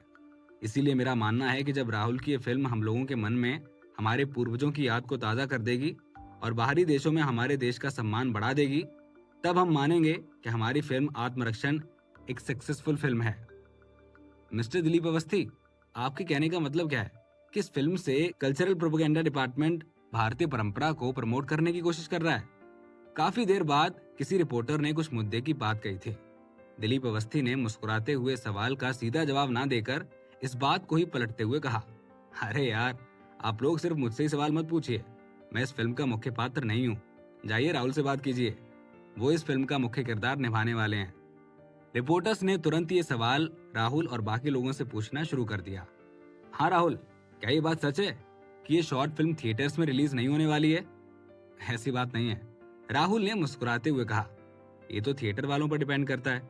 अगर कोई थिएटर मेरी आत्मरक्षण फिल्म को अपने यहाँ रिलीज करना चाहेगा तो मैं उसे मना नहीं करूंगा। ये सुनकर एक रिपोर्टर एक्साइटेड हो गया और बोला, चलिए मान लेते हैं कि अगर ये फिल्म थिएटर में रिलीज होती है तो आपको क्या लगता है कि ये फिल्म कितनी कमाई कर लेगी? राहुल थोड़ी देर के लिए हैरान हो गया, फिर उसने बात को संभालते हुए कहा, देखिए, मैं इतनी जल्दी कुछ भी प्रेडिक्ट नहीं कर सकता हूँ, क्योंकि आज तक हमारे भारत के इतिहास में ऐसी कोई शॉर्ट फिल्म बनी ही नहीं है। इसलिए इस चीज को प्रेडिक्ट करना सही नहीं होगा। इस बारे में बात करते हुए राहुल थोड़ी देर के लिए रुक गया, फिर उसने आगे कहा, और एक अहम बात जो मैं आप लोगों को बताना चाहता हूँ वो ये है कि अगर किसी मूवी थिएटर वालों ने मेरे पास आकर अप्रोच किया तो फिर मैं उनसे साफ साफ कह दूंगा कि मेरा इस फिल्म को बनाने का मकसद पैसा कमाना नहीं है। इसे बनाने से पहले ही मैं ये कह रहा हूँ कि ये एक पब्लिक वेलफेयर फिल्म है और मैं इसे बस जनता के लिए ही बनाना चाहता हूँ। राहुल इस बात को लेकर काफी क्लियर था कि किस काम को पैसों के लिए किया जाना चाहिए और किस काम को नहीं। अगर राहुल ने इस फिल्म से कुछ भी पैसे कमाने की कोशिश की तो राहुल को पता था कि उसके दादाजी उसे कभी माफ नहीं करेंगे और राहुल कभी भी अपने दादाजी के टेस्ट में पास नहीं हो पाएगा। राहुल ने रिपोर्टर्स के कुछ सवालों के जवाब दिए। फिर उसने उन लोगों से कहा कि वो जाकर उन 8 लोगों से बात करें जो इस फिल्म में कलरी मास्टर्स का किरदार निभाने वाले हैं। यही वो कुछ लोग हैं जो मेरी छोटी सी फिल्म में मास्टर्स बनने वाले हैं। इनका नाम है सौमित्र सेन। जैसा कि आप देख सकते हैं कि ये बंगाल मार्शल आर्ट टेम्पल के हैं और ये वहां के एक बहुत ही आज्ञाकारी शिष्य हैं। राहुल ने सबके सामने सौमित्र सेन की तारीफ की और ये तारीफ झूठी नहीं थी, क्योंकि अगर वो रिंग में राहुल से 10 मिनट तक लड़ सकता है, इसका मतलब उसमें कोई तो बात है। सौमित्र सेन के खूबसूरत से चेहरे पर हमेशा एक मुस्कान बनी रहती है, जिससे उससे मिलने वाले लोगों को भी एक पॉजिटिव एनर्जी मिलती है। उसके बगल में जो लंबा सा लड़का खड़ा है, उसका नाम है अर्जुन और वो यहीं चुरू के सिंह परिवार से है। राहुल एक एक करके सभी एक्टर्स का मीडिया से इंट्रोडक्शन करवाता है। अब बारी थी रिपोर्टर्स के इन सबसे सवाल पूछने की। रिपोर्टर्स इन एक्टर्स के ओरिजिनल कलरी मार्शल आर्ट को लेकर कुछ ज्यादा ही जिज्ञासु थे। मिस्टर सौमित्र, क्या आपके बंगाल मार्शल आर्ट टेम्पल में सभी लोग कलरी मार्शल आर्ट की प्रैक्टिस करते हैं? एक रिपोर्टर ने पूछा। तभी दूसरा भी बोल पड़ा, मिस्टर अर्जुन, मैंने सुना है कि आपका सिंह परिवार चुरू में मार्शल आर्ट का एक स्कूल बनाने जा रहा है। क्या ये बात सच है? तभी तीसरा भी बीच में बोल पड़ा, मिस्टर जगन, क्या हमारा कलरी बाकी सारे मार्शल आर्ट से बेहतर है? और अगर हाँ तो कैसे, और अगर ना तो क्यों? रिपोर्टर्स के सवाल थोड़े अजीब थे, लेकिन उनके सवालों से ऐसा लग रहा था कि जैसे उन्हें भारतीय मार्शल आर्ट में काफी ज्यादा इंटरेस्ट है। दोपहर के 2 बजे सारे मीडिया की वेबसाइट्स पर आत्मरक्षण फिल्म के लॉन्च होने की पोस्ट अपलोड होने लगी। आत्मरक्षण के लॉन्च होते ही जो मार्शल आर्ट के मास्टर्स थे, वो सब गूगल के टॉप सर्च पर आने लगे। अगर देखा जाए तो वो एक्टर्स जो पहली बार एंटरटेनमेंट इंडस्ट्री में कदम रख रहे होते हैं, उनके लिए काफी मुश्किल होता है कि वो एकदम से इस कदर ट्रेंड करने लगें, क्योंकि इन सभी मार्शल आर्ट एक्टर्स ने अभी अभी एंटरटेनमेंट सर्कल में कदम रखा है और उनके पास पहले का कोई ऐसा बेहतर काम नहीं है जिसे वो मीडिया के सामने बता सकें। पर हाँ, मार्शल आर्ट की बदौलत उनका एक अलग ही टशन है, क्योंकि उन्हें पहले से ही मार्शल आर्ट के मास्टर के नाम से जाना जाता है।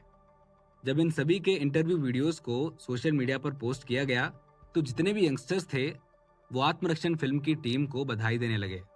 आत्मरक्षण फिल्म को लेकर लोगों की जो उम्मीदें थीं, वो सिंदबाद द सेलर से कम नहीं थीं। अगर कहें तो आत्मरक्षण फिल्म के लिए लोगों के मन में जो उम्मीद है, वो सिंदबाद द सेलर से भी ज्यादा है। आखिरकार ये भारत के इतिहास के पन्नों में से एक है। आखिर किसे अपने देश की परंपरा को अपने सामने स्क्रीन पर देखना पसंद नहीं होगा?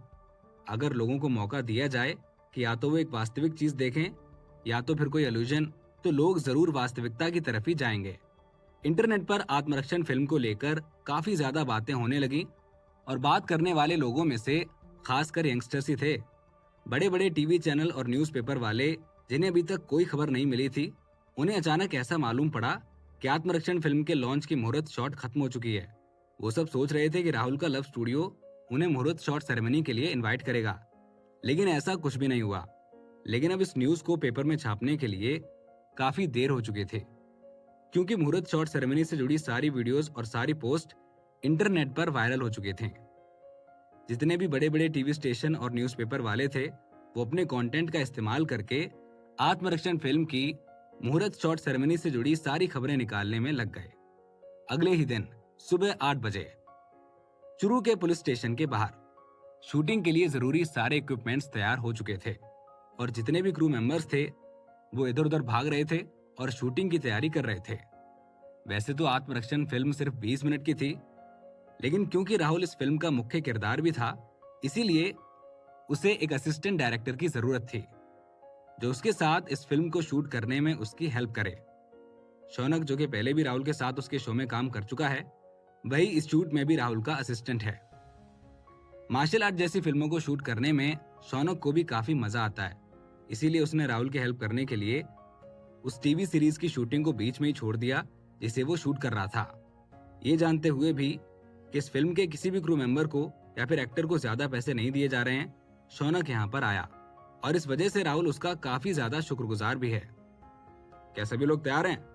स्टूडियो के एक छोटे से स्टूल पर बैठे हुए और अपने हाथ में एक माइक लिए हुए शौनक जोर से पूछता है। फोटोग्राफी टीम तैयार है, लाइटिंग टीम तैयार है, प्रॉप टीम भी तैयार है, सामने से एक असिस्टेंट जवाब देता है। ठीक है, तो चलो शूटिंग स्टार्ट करते हैं, शौनक ने आगे कहा। शौनक अपने हाथ में माइक लिए हुए कहता है, स्लेट लाओ। फिर एक सुंदर सी लड़की अपने हाथ में स्लेट लिए हुए कैमरे के सामने आती है। फिर शौनक कहता है, लाइट्स, कैमरा। फिर वो लड़की कहती है, आत्मरक्षण सीन 2 टेक 1 एक्शन। शौनक जोर से चिल्लाता है और शूटिंग शुरू हो जाती है। शूटिंग के पहले सीन में ही राहुल ब्लू कलर के कपड़े पहने हुए नजर आता है। इस सीन में राहुल का कोई डायलॉग नहीं था। थोड़ी देर के लिए राहुल के कुछ एक्सप्रेशंस दिखाए जाते हैं और फिर शूटिंग बंद कर दी जाती है। फिर शौनक कहता है, बाकी एक्टर्स को बुलाओ, अब उनके शॉट्स लिए जाएंगे। उन्हें एक ही पुलिस स्टेशन के सामने 2 शॉट लेने थे, इसीलिए उन्होंने उसे एक ही बार में ले लिया ताकि उन्हें फिर से दोबारा यहाँ पर ना आना पड़े। डायरेक्टर शौनक, 1 मिनट के लिए रुकें। इस बार राहुल ने शौनक को रोकते हुए कहा। क्या बात है राहुल सर? शौनक ने थोड़ा हैरान होते हुए पूछा। राहुल ने परेशान होते हुए कहा, मुझे लगता है कि मुझे उस सीन को एक बार फिर से शूट करना चाहिए, क्योंकि मेरे ख्याल से वो शायद सही नहीं था, तो हमें एक बार और ट्राई करना चाहिए। नहीं राहुल सर, आपकी परफॉर्मेंस काफी अच्छी थी, शौनक ने अपना सिर खुजाते हुए कहा। आप एक बार फिर से शूट करने से पहले इसको देख क्यों नहीं लेते? फिर डिसाइड कर लेना कि शूट करना है या नहीं। नहीं, आप फिर से शूट करिए, राहुल ने जिद करते हुए कहा। ठीक है, आप डायरेक्टर हैं, आप जो कहेंगे वही होगा, शौनक ने क्रू को इशारा करते हुए कहा। चलिए दोस्तों, फिर से सारा सेटअप करते हैं, क्योंकि हम इस सीन को फिर से शूट करने वाले हैं। वापस कैमरा वहीं रखा जाता है। वापस वो लड़की कैमरे के सामने आती है और कहती है, आत्मरक्षण सीन 2 टेक 2। शौनक माइक पर कहता है, एक्शन। क्या राहुल और शौनक शांतिपूर्वक एक दूसरे के साथ इस फिल्म की शूटिंग कर पाएंगे? क्या राहुल को शौनक का किया हुआ काम पसंद आएगा? क्या फिल्म की शूटिंग अच्छे से हो पाएगी? इस कहानी में आगे क्या होगा, जानने के लिए सुनते रहिए सुपरस्टार पापा, सिर्फ पॉकेट एफएम पर।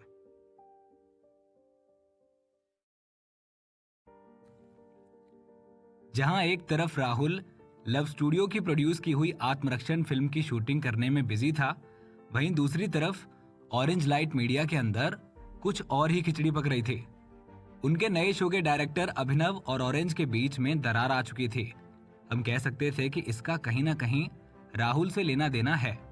इससे पहले सिंदबाद द सेलर को प्रमोट करने के दौरान राहुल के एक फैन ने जब ये सुना कि राहुल ही उस शो को डायरेक्ट करने वाला है, तो उसने अपने मन से ही इंटरनेट पर एक वोटिंग चला दी कि राहुल का चीफ असिस्टेंट डायरेक्टर कौन होना चाहिए।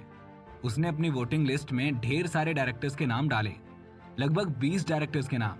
यहाँ तक कि अभिनव का नाम भी उसमें रखा गया और कहा जा सकता है कि इस लिस्ट में भारत के हर बड़े और महान डायरेक्टर का नाम लिखा गया। ऑडियंस के वोट के मुताबिक अभिनव भी सबसे पॉपुलर चॉइसेस में से एक था, क्योंकि अभिनव का नाम इंडस्ट्री के अच्छे डायरेक्टर्स में शुमार है। उस फैन की निर्धारित की गई डेडलाइन के मुताबिक लोगों को 5 दिन में अपने वोट्स दर्ज करने हैं और अभी भी डेडलाइन खत्म होने में 1 दिन बाकी है। अभिनव भी राहुल के फैन के कराए गए इस वोटिंग में अपना नाम देखकर काफी खुश था। यहाँ उसका नाम होने का ये मतलब है कि ऑडियंस उसे भी काफी पसंद करती है। लेकिन जब उसका नाम पहले नंबर पर ना होकर दूसरे नंबर पर आ गया, तो उसे ऐसा लगने लगा जैसे कुछ तो गड़बड़ है। उसने पहले ही ऑरेंज लाइट मीडिया के सामने ये वादा कर दिया है कि वो उनके शो 3 चाकू का डायरेक्टर बनेगा। अगर उसका नाम सबसे पहले नंबर पर आ गया तो फिर वो क्या करेगा? और तो और ऑरेंज लाइट मीडिया क्या सोचेगी जब वो वोटिंग का रिजल्ट देखेगी? वैसे देखा जाए तो अभिनव बहुत ज्यादा सोच रहा है। ऐसा जरूरी नहीं है कि राहुल उसी इंसान को सिंदबाद द सेलर के असिस्टेंट डायरेक्टर के रूप में इनवाइट करेगा जिसका नाम वोटिंग में सबसे पहले नंबर पर आएगा। लोगों को ऐसा भी लग रहा था कि जैसे ये वोटिंग तो सिर्फ मजे के लिए है और ये बस एक सुझाव के लिए रखवा दी गई है। बाकी आखिरी फैसला तो अभी भी राहुल के हाथों में ही है। अभिनव को ये बात परेशान कर रही थी कि अगर उसका नाम सबसे पहले नंबर पर आ गया तो राहुल और ऑरेंज लाइट मीडिया उसके साथ क्या करेंगे। बस यही सब सोचते हुए अभिनव ने अपने सोशल मीडिया पर एक पोस्ट डाला, दोस्तों कल मैं ऑरेंज लाइट मीडिया के साथ 3 चाकू शो का एक कॉन्ट्रैक्ट साइन करने वाला हूँ। आप सब ऐसे ही मुझ पर अपना प्यार बनाए रखें, धन्यवाद। उसके पोस्ट डालते ही उस पर लगातार लाइक्स और कमेंट्स आने लगे। ऑडियंस उस पोस्ट को ज्यादा से ज्यादा शेयर करने लगी और ज्यादातर फॉलोअर्स अभिनव को दुआएं दे रहे थे। वैसे भी 3 चाकू एक क्लासिक नॉवेल है। भारत के काफी चर्चित मार्शल आर्ट और एक्शन फिल्म के जो फैंस थे उन्हें भरोसा था कि अभिनव उन्हें निराश नहीं करेगा। ऑडियंस के कमेंट्स को देखकर अभिनव को थोड़ी देर के लिए राहत मिली। अगले दिन अभिनव बिल्कुल बन ठन कर तैयार हो गया था और अभी बाहर जाने ही वाला था, तभी उसका फोन बज उठा। उसने अपना फोन निकाला और देखा कि उस पर गुरमीत सिंह का कॉल आ रहा था। फोन रिसीव करते हुए अभिनव ने मुस्कुराते हुए कहा, अरे गुरमीत जी, आपने फोन ही कर दिया। मैं तो अभी आप ही के पास आ रहा था। मैं थोड़ी देर में कंपनी पहुंचूंगा। अभिनव, आराम से मेरी बात सुनो, मुझे तुमसे कुछ बात करनी है। फोन की दूसरी ओर से गुरमीत सिंह की आवाज थोड़ी सी उदास महसूस हो रही थी। अभिनव ने थोड़ा हैरान होते हुए कहा, क्यों, क्या हुआ? अगर कोई बात है तो आप मुझे बताइए ना, मैं कंपनी आ रहा हूं। वहीं पर आमने सामने बैठकर बात कर लेंगे, वो ज्यादा बेहतर होगा।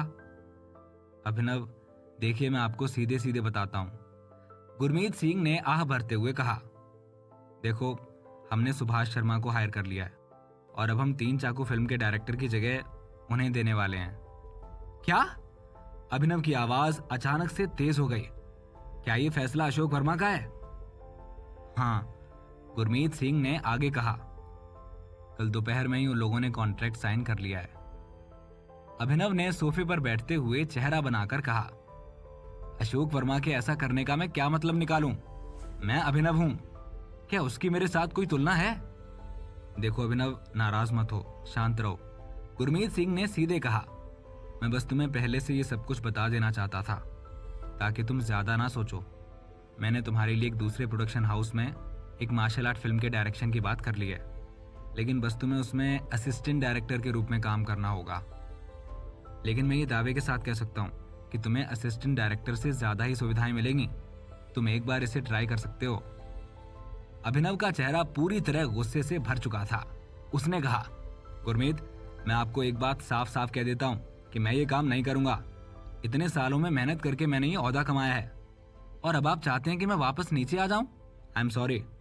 ये कहकर अभिनव ने चुपचाप फोन रख दिया और जोर से चिल्लाया, साले ये समझते क्या है अपने आप को?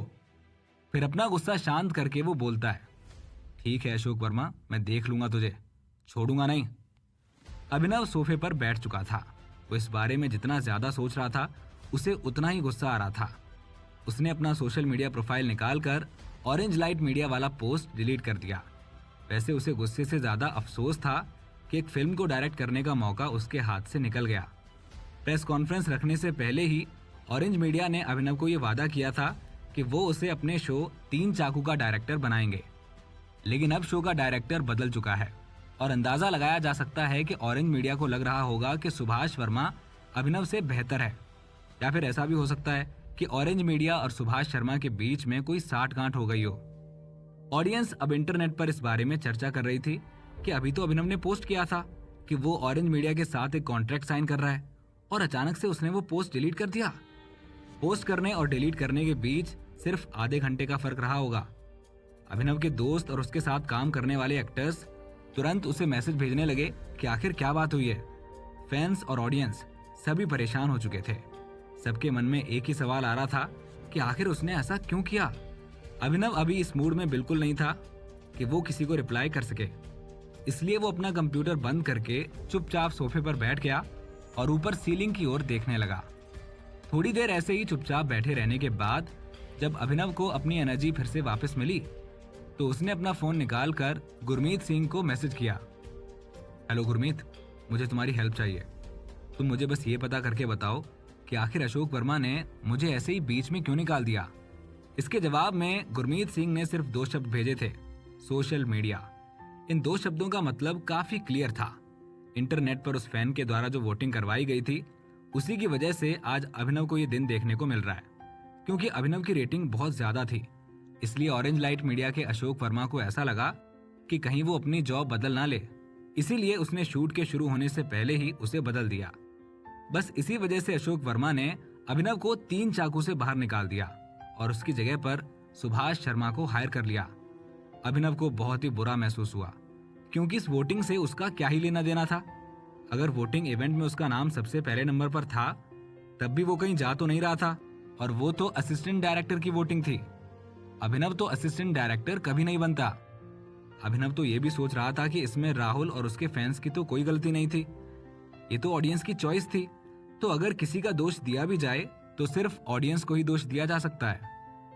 पूरे तरीके से उदास हो जाने के बाद अभिनव का मन नहीं हुआ कि वो कहीं बाहर जाए, इसीलिए वो चुपचाप घर में ही रुक गया। आज राहुल के फैंस के वोटिंग का आखिरी दिन था और आज पूरी कैलकुलेशन हो चुकी है। अभिनव का नाम पहले नंबर पर आ गया था। दूसरे नंबर के डायरेक्टर और अभिनव के वोट के बीच काफी अंतर था। वैसे देखा जाए तो जैसे ही उसने अपने सोशल मीडिया से ऑरेंज लाइट मीडिया वाले पोस्ट को डिलीट किया था, वैसे ही अचानक उसके वोट्स बढ़ने लगे थे। बस एक ही रात में अभिनव ने दूसरे डायरेक्टर्स को 50,000 वोट से भी पीछे छोड़ दिया था। ऑडियंस अभिनव को बधाई देने लगी थी। राहुल को इस बात की कोई खबर भी नहीं थी कि उसके फैंस की वान से इंटरनेट पर बवाल हो चुका था। उसने कल पूरे दिन आत्मरक्षण की शूटिंग की थी। आउटडोर के सारे सीन्स शूट हो चुके थे, अब बस इंडोर शूटिंग बाकी थी और रात के 11 बजे तक उसने फोन को हाथ भी नहीं लगाया था। बस इसी वजह से घर आते ही उसे तुरंत नींद आ गई। तभी उसे किसी के दरवाजे पर नॉक करने की आवाज सुनाई दी। दरवाजा बजने की वजह से राहुल की नींद खुल गई और राहुल ने उठते ही नींद में कहा, कौन इतनी सुबह सुबह आ गया है। अपने पजामे को ठीक करके सर खुजलाते हुए राहुल दरवाजे तक आया। जब उसने अपनी नींद भरी आंखों से देखा तो बाहर पलाश और शौनक थे। दरवाजे को सही से खोलते हुए राहुल ने कहा, तुम लोग इतनी सुबह सुबह, तुम लोग यहाँ पर क्या कर रहे हो? इतनी सुबह सुबह? पलाश ने घड़ी देखते हुए कहा, सुबह के 9 बज चुके हैं और तुम अभी तक सो रहे हो। कभी रात को 2 बजे बेड पर जाकर देखना, तब सुबह बताना कि तुम्हारा हाल क्या होता है। राहुल ने बाथरूम जाते हुए कहा, जल्दी बताओ कि तुम लोग यहाँ क्या कर रहे हो। इस बार शौनक ने जवाब देते हुए कहा, क्या आपको याद है कि आपके एक फैन ने सिंदबाद द सेलर के असिस्टेंट डायरेक्टर के लिए एक वोटिंग एक्टिविटी ऑर्गेनाइज कर दी थी? हाँ, याद है मुझे। राहुल ने ब्रश करते हुए कहा, तो क्या गड़बड़ हो गई है? रिजल्ट सामने आ चुका है। शौनक ने आगे कहा, क्या आप गेस कर सकते हैं कि सबसे पहले नंबर पर कौन आया होगा? राहुल ने अपना मुंह धोते हुए कहा, देखो, इंडिया में ऐसे बहुत सारे मशहूर डायरेक्टर्स हैं और मुझे कैसे पता होगा कि उस फैन ने वोटिंग के लिए किन किन डायरेक्टर्स का नाम लिस्ट में डाला था। तो बताओ, मैं कैसे बता सकता हूँ कि नंबर 1 पर कौन आया होगा? शौनक, तुम रहने दो, तुम राहुल की इधर उधर की बातों में ही फंसकर रह जाओगे। पलाश ने हंसते हुए कहा, मैं ही बताता हूँ। राहुल, अभिनव को सबसे ज्यादा वोट्स मिले हैं। कौन? राहुल अभी अपना मुंह धोने ही वाला था कि उसने पलाश की तरफ देखते हुए कहा, ये कहीं वही तो नहीं है जिसे ऑरेंज लाइट मीडिया ने डायरेक्शन के लिए साइन किया था? शौनक ने हंसते हुए कहा, अब इसके अलावा कौन सा अभिनव हमारे एंटरटेनमेंट सर्कल में है? राहुल के चेहरे का रंग उड़ गया था। उसने अपने चेहरे पर पानी डालते हुए कहा, देखो, वैसे तो अभी वो ऑरेंज लाइट मीडिया का डायरेक्टर है, तो इसलिए हम उसे हायर नहीं करेंगे, लेकिन अगर उसे सबसे ज्यादा वोट्स नहीं मिलते तब भी मैं उसे तो नहीं लूंगा। पलाश ने राहुल को अभिनव के सोशल मीडिया पर पोस्ट करने और फिर उसे डिलीट करने वाली सारी बातें बताते हुए आगे कहा, देखो, अभिनव एक टैलेंटेड इंसान है। उसने इससे पहले कई सारी मार्शल आर्ट बेस्ड फिल्मों को शूट भी किया है, इसलिए मुझे लगता है कि सिंदबाद द सेलर के लिए उसे हायर करना हमारे लिए एक बहुत ही अच्छा ऑप्शन रहेगा। राहुल ने कहा, मेरी वजह से उसे उसके काम से निकाल दिया गया है, अब तो वो मुझसे नफरत करता होगा। अरे नहीं, मुझे नहीं लगता कि वो ये सब सोच रहा होगा, वो काफी सुलझा हुआ इंसान है। शौनक ने कहा। उन दोनों ने राहुल से जिद करके उससे आज ही मीटिंग करने के लिए बुलाने को कहा। राहुल ने उन पर गुस्सा करते हुए कहा, देखो, इतनी जल्दबाजी में कोई भी फैसला मत लो। ये कहकर राहुल सीधे बाथरूम में चला गया और जब वो बाहर निकला तब उसने देखा कि पलाश और शौनक अभी भी उसकी डाइनिंग टेबल पर बैठे हुए थे। राहुल ने मजाक करते हुए कहा, तुम दोनों ने तो मेरे घर को अपना ही घर समझ लिया है, जब देखो तब आ जाते हो और खाना खाने लगते हो। इतना सुनते ही शौनक ने अपना फोन राहुल को थमाया और कहा, लीजिए, बात कीजिए। राहुल ने फोन पर नाम पढ़ते ही मना किया। फोन के दूसरी ओर अभिनव था, लेकिन शौनक ने जबरदस्ती उसे फोन पकड़ा दिया। उसने अधूरे मन से अभिनव से बात करना शुरू किया। अभिनव और राहुल के बीच में थोड़ी देर तक बातचीत हुई। फिर अंत में राहुल ने अभिनव को मीटिंग के लिए बुला लिया था। शौनक और पलाश के फोर्स करने की वजह से उसने साफ साफ कह दिया था कि वो चाहता है कि अभिनव ही सिंदबाद द सेलर का असिस्टेंट डायरेक्टर बने। अपने हाथ से एक अच्छा मौका गंवाने के बाद अभिनव ने सोचा कि अब इस मौके को गंवाया ना जाए तो ज्यादा बेहतर होगा। इसीलिए उसने राहुल से मिलने के लिए हामी भर दी और ये कहकर दोनों ने फोन रख दिया। जब ऑरेंज लाइट मीडिया को ये मालूम पड़ेगा कि अभिनव राहुल के शो सिंदबाद द सेलर का असिस्टेंट डायरेक्टर बन रहा है तो वो कैसे रिएक्ट करेगी? क्या राहुल और अभिनव के साथ काम करने पर ऑरेंज लाइट मीडिया को आपत्ति होगी? क्या इन दोनों में सामंजस्य बैठ पाएगा? इस कहानी में क्या होगा आगे, जानने के लिए सुनते रहिए सुपरस्टार पापा, सिर्फ पॉकेट एफएम पर। आज आत्मरक्षण फिल्म की शूटिंग काफी इंटेंस चल रही है। कलरी फाइटिंग हॉल, जो कि इस फिल्म के एक हॉल को नाम दिया गया था, उसकी शूटिंग भी आज फाइनल स्टेज पर थी। अर्जुन भी इस फिल्म में एक महत्वपूर्ण भूमिका निभा रहा था। ये लड़ाई पूरी फिल्म की सबसे बड़ी और हाईलाइटेड फाइट है। अर्जुन ने भी बहुत अच्छा काम किया है। पहले तो राहुल ने सोचा था कि वो इस फिल्म में कलरी के केवल उन्हीं पैतरों का इस्तेमाल करेगा जिसमें सिर्फ एक इंसान अपने हाथ पैरों की हेल्प ले सकता है। वो नहीं चाहता था कि इसमें किसी भी तरह के किसी भी हथियार का इस्तेमाल किया जाए। लेकिन फिर बाद में उसने सोचा कि हथियार उसकी मूवी को और भी ज्यादा अच्छा बना देंगे। लेकिन कलरी में बहुत ही कम हथियारों का इस्तेमाल होता है, जैसे कि तलवार, लाठी, भाला वगैरह वगैरह। वैसे तो अर्जुन का किरदार सबसे अच्छे से उसके पिताजी निभा सकते थे, लेकिन उम्र बढ़ने की वजह से वो इतनी देर तक शूट नहीं कर सकते थे। इसीलिए उनकी जगह उन्होंने अपने बेटे अर्जुन को भेजा। अर्जुन की खासियत ये है कि वो सिर्फ कलरी में ही नहीं बल्कि दूसरी मार्शल आर्ट्स में भी माहिर है। और अब जब राहुल ने उसे ये मौका दे ही दिया था तो उसे इस मौके पर खरा उतरना ही था। आखिर उसके परिवार की इज्जत का सवाल था। राहुल ने सोच तो लिया था कि ये फाइट हथियार वाली होगी, पर सबसे बड़ा सवाल ये था कि राहुल कौन सा हथियार इस्तेमाल करेगा, क्योंकि राहुल ने आज तक किसी भी तरीके के हथियार का इस्तेमाल नहीं किया था। हथियार इस्तेमाल करने के लिए पहले उसे अपने परिवार से हथियार चलाना सीखना पड़ेगा, फिर ही वो कुछ कर पाएगा। पर उसे कौन सा हथियार इस्तेमाल करना था ये उसे नहीं पता था। आखिरकार राहुल ने एक हथियार को चुना और वो है एक किस्म का चाकू, जो कि कलरी में सबसे कम इस्तेमाल किया जाता है। कलरी की भाषा में उसे वेत्तु काठी कहते हैं। वेत्तु काठी एक ऐसा शब्द है जो कि 4 अलग तरीके के चाकुओं के लिए इस्तेमाल किया जाता है। इसमें एक अकेला चाकू नहीं होता, बल्कि इसमें अलग अलग किस्म और अलग अलग साइज के चाकू आते हैं। अगर इसकी बात की जाए तो ये एक नॉर्मल चाकू से थोड़ा अलग होता है, जिसमें ऊपर का हिस्सा ज्यादा नुकीला होता है और किसी पर भी वार करने के लिए इसे एक अलग ही तरह का शेप दिया गया है ताकि वार करने में सहूलियत हो। राहुल के हिसाब से वेत्तु काठी को चुनने के लिए सबसे बड़ी वजह यह थी कि वेत्तु काठी को भारतीय लोगों ने पूरी दुनिया में प्रचलित कराया है, क्योंकि इस चाकू के माध्यम से जो लड़ाई होती है वो भी काफी ही अलग होती है। पर राहुल को सबसे पहले इसे इस्तेमाल करना सीखना पड़ेगा ताकि वो फिल्म में उसको इस्तेमाल कर पाए।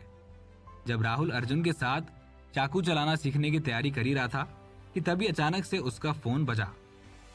जैसे ही राहुल ने फोन उठाया वैसे ही सामने से अभिनव की आवाज आई। हेलो, क्या आप राहुल बोल रहे हैं? मैं अभिनव बोल रहा हूँ। डायरेक्टर अभिनव आप बोल रहे हैं? राहुल ने अर्जुन को चुप रहने का इशारा किया और फिर बोला, क्या आप यहाँ चुरू में आ चुके हैं? क्या मैं किसी को आपको लेने के लिए एयरपोर्ट पर भेजूं? जी, मैं चुरू एयरपोर्ट पर आ चुका हूँ। अभिनव ने बोला, नहीं, आप किसी को भेजिए मत, बस मुझे एड्रेस बता दीजिए, मैं खुद वहां पर पहुंच जाऊंगा। यहाँ से टैक्सी लेना काफी आसान है। अरे नहीं, मैं किसी को आपको पिक करने के लिए भेजता हूँ। राहुल ने ये बोला और फिर पलाश को कॉल लगाया कि वो एयरपोर्ट जाकर अभिनव को पिक कर ले। फोन रखते ही अर्जुन ने राहुल से पूछा, क्या हुआ, कौन आ रहा है? अभिनव, डायरेक्टर अभिनव। राहुल ने जवाब दिया। वो सिंदबाद द सेलर के असिस्टेंट डायरेक्टर हो सकते हैं। क्या वो 3 चाकू के डायरेक्टर नहीं है? अर्जुन ने चौंकते हुए बोला। या फिर ऑरेंज लाइट मीडिया से उनका भी रिश्ता खत्म हो गया है? क्या पता। राहुल उसे कुछ बताना नहीं चाह रहा था। उसने आगे कहा, वैसे जब वो आएंगे तो उनसे इस बारे में मत पूछना। अगर तुम्हारी वजह से उनको गुस्सा आया और वो यहाँ से चले गए तो मैं फिल्म से तुम्हारा पार्ट काट दूंगा। अरे नहीं भैया, ऐसा मत बोलो। अर्जुन एकदम से परेशान हो गया था। न ही केवल उसके पिताजी इस फिल्म में अर्जुन के काम करने का इंतजार कर रहे हैं, बल्कि वो खुद भी ये करने के लिए काफी उत्सुक है। राहुल ने फिर अपना हाथ हिलाया और बोला, चलो बकवास करना बंद करो, आओ प्रैक्टिस शुरू करते हैं। लगभग 1 घंटे बाद राहुल और पलाश अभिनव से एक होटल में मिले। तीनों ने डिटेल में बात की और फिर अभिनव से सिंदबाद द सेलर के लिए असिस्टेंट डायरेक्टर का एम्प्लॉयमेंट कॉन्ट्रैक्ट साइन करवाया। जैसे ही राहुल ने अभिनव से सिंदबाद द सेलर के लिए कॉन्ट्रैक्ट साइन करवाया, वैसे ही उसने वीवो पर पोस्ट किया। कई दोस्तों की इच्छा थी कि सिंदबाद द सेलर के फर्स्ट असिस्टेंट डायरेक्टर अभिनव हों। तो दोस्तों, मुझे ये बताते हुए काफी खुशी हो रही है कि मैंने आपकी इच्छा को पूरा कर दिया है। अब अभिनव हमारे साथ हैं। राहुल ने जैसे ही पोस्ट किया वैसे ही लोगों ने पोस्ट पर कमेंट करना शुरू कर दिया और उस पोस्ट को जमकर शेयर भी किया। किसी ने लिखा, राहुल ने ऑरेंज लाइट मीडिया पर एक और तगड़ा वार किया। तो किसी दूसरे ने लिखा, अब समझ आ रहा है कि कल अभिनव ने अपना पोस्ट डालते ही डिलीट क्यों कर दिया था। सारे फैंस काफी ज्यादा हैरान थे। उन्होंने इस अनाउंसमेंट के साथ कई सारी कहानियां भी बनानी शुरू कर दी। हालांकि कल जब अभिनव ने वीवो पर से अपनी पोस्ट डिलीट की थी तभी से सबको ये जानने की काफी ज्यादा उत्सुकता हो गई थी कि आखिर हुआ क्या है। Love studio, new artist media company और सरस्वती फिल्म एंड टेलीविजन ने जल्दी जल्दी इस पोस्ट को फैलाना शुरू कर दिया और साथ ही साथ उस पर कमेंट करना भी शुरू कर दिया।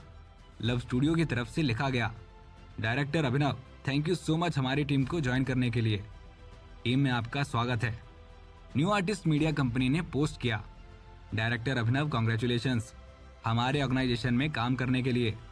और सरस्वती फिल्म एंड प्रोडक्शन ने लिखा, डायरेक्टर अभिनव के जुड़ने के बाद हमें पूरा भरोसा है कि सिंदबाद द सेलर की शूटिंग और भी ज्यादा शानदार हो जाएगी। सारी entertainment companies, film and television production companies और studios new artist media company और सरस्वती फिल्म टेलीविजन को बधाइयां देने लगे। ऑरेंज लाइट मीडिया के पब्लिसिटी प्रमोशन डिपार्टमेंट के लोगों ने भी उस पोस्ट को देखा। अशोक वर्मा, गुरमीत सिंह और अभिनव की जगह लाए गए नए डायरेक्टर सुभाष शर्मा तीनों ऑफिस के सोफे पर बैठकर इस बारे में बात कर रहे थे। जब अशोक वर्मा सबके लिए चाय बना रहा था तब उसने उन दोनों से कहा, आप दोनों के समय के लिए बहुत शुक्रिया। आप दोनों का साथ पाकर मुझे पूरा भरोसा है कि 3 चाकू काफी अच्छी रेटिंग लेकर आएगी। मैंने ये सब कुछ आप दोनों पर ही छोड़ा हुआ है। गुरमीत सिंह हंसा और बोला, अरे आप बिल्कुल चिंता मत कीजिए अशोक जी, मैंने इस ड्रामा को इसलिए चूज किया है क्योंकि मुझे ये नॉवेल काफी ज्यादा पसंद है और क्योंकि ऑरेंज लाइट मीडिया के पास ताकत है। और जो आखिरी, अरे मुझे पिछले ड्रामा के बारे में आपको बोलने की जरूरत नहीं है। इससे पहले कि गुरमीत सिंह अपनी बात खत्म कर पाता अशोक वर्मा ने उसको रोक दिया। मुझे याद है कि पिछली बार भी आप ऐसे ही कॉन्फिडेंट थे। ऑडियंस को अपने शो के लिए इकट्ठा ना कर पाने के लिए हम सिर्फ खुद पर दोष डाल सकते हैं। किसने सोचा था कि राहुल की वो घटिया सीरीज जो कि खुद में एक बहुत बड़ा मजाक है उसको इतनी अच्छी रेटिंग मिल जाएगी। क्या आप शर्मा जी के बेटे और बहुएं के बारे में बात कर रहे हैं? सुभाष शर्मा के कंधे तक के घुंघराले बाल हैं और वो सफेद भी हैं। वो भूरे रंग के गोल ग्लासेस लगाता है। वो एकदम से बोला, मैंने वो ड्रामा देखा और सच कहा जाए तो मुझे समझ में ही नहीं आया कि लोगों ने आखिर उस ड्रामा को इतना पसंद कैसे किया। डायरेक्टर सुभाष, कोई भी इस बात को नहीं मान सकता कि लोगों ने ऐसे घटिया शो को आसमान पर चढ़ा दिया।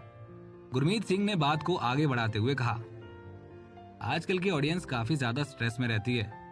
उनकी जिंदगी में वही फिल्म और टीवी ड्रामा मायने रखता है जिसको देखकर वो थोड़ा सा हंस पाए, शायद इसीलिए। तो फिर आप शर्मा जी के बेटे और बहुएं से मिलती जुलती कोई टीवी सीरीज क्यों नहीं बनाते? इस बार अशोक वर्मा ने उत्सुकता से पूछा। अब ये सब बातें छोड़िए, क्योंकि इस बार मैंने जो ड्रामा चुना है ना वो एक ट्रेडिशनल भारतीय मार्शल आर्ट्स है। उसका शर्मा जी के बेटे और बहुएं से कोई लेना देना नहीं है। मिस्टर वर्मा, आपको इस शो की चिंता करने की जरूरत नहीं है। सुभाष ने चाय पीते हुए बोला, मुझे कहीं से पता चला है कि हमारे देश के मिनिस्ट्री ऑफ कल्चर एक ट्रेडिशनल फिल्म या शो को प्रोड्यूस करने के लिए पैसे देने वाली है। हम उसके लिए अप्लाई कर देंगे। अगर उसके बाद हमारा शो नहीं भी चलता है तो भी कोई चिंता की बात नहीं है। Traditional film? अशोक की आंखें बड़ी हो गईं। अगर ऐसी बात है तो हम लोग एक सीरीज जरूर बना सकते हैं। मुझे पता है 3 चाकू तो इस नॉवेल सीरीज का पहला पार्ट ही है। इसके बाद 2 और पार्ट्स हैं। अगर हम इन तीनों नॉवेल्स को मिनिस्ट्री से ही प्रोड्यूस करवा लें तो फिर किसी चीज की चिंता करने की जरूरत ही नहीं है। अशोक कुछ बोलने ही वाला था कि तभी दरवाजे पर आहट हुई। उसने कहा, अंदर आ जाओ। चश्मा पहने हुए एक पतला सा लड़का हाथ में टैबलेट पकड़े हुए अंदर आया। क्या बात है कौशिक? सुभाष उससे सर उठाकर पूछता है।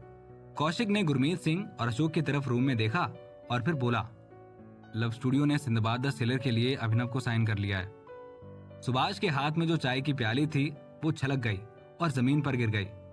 अशोक वर्मा और गुरमीत सिंह भी काफी ज्यादा चौंक गए। उन्होंने अभिनव से ये उम्मीद नहीं की थी कि वो 3 दिन में ही अपना अलग घर ढूंढ लेगा और उनके दुश्मनों की टीम को ज्वाइन कर लेगा। ये जरूर राहुल की करतूत है।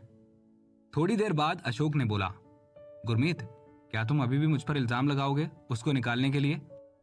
सच बोला जाए तो गुरमीत सिंह के दिल में अभी भी इस बात को लेकर काफी शिकायत थी कि उन्होंने अभिनव को बीच में ही बदल दिया, क्योंकि अभिनव को गुरमीत सिंह ने ही बुलाया था।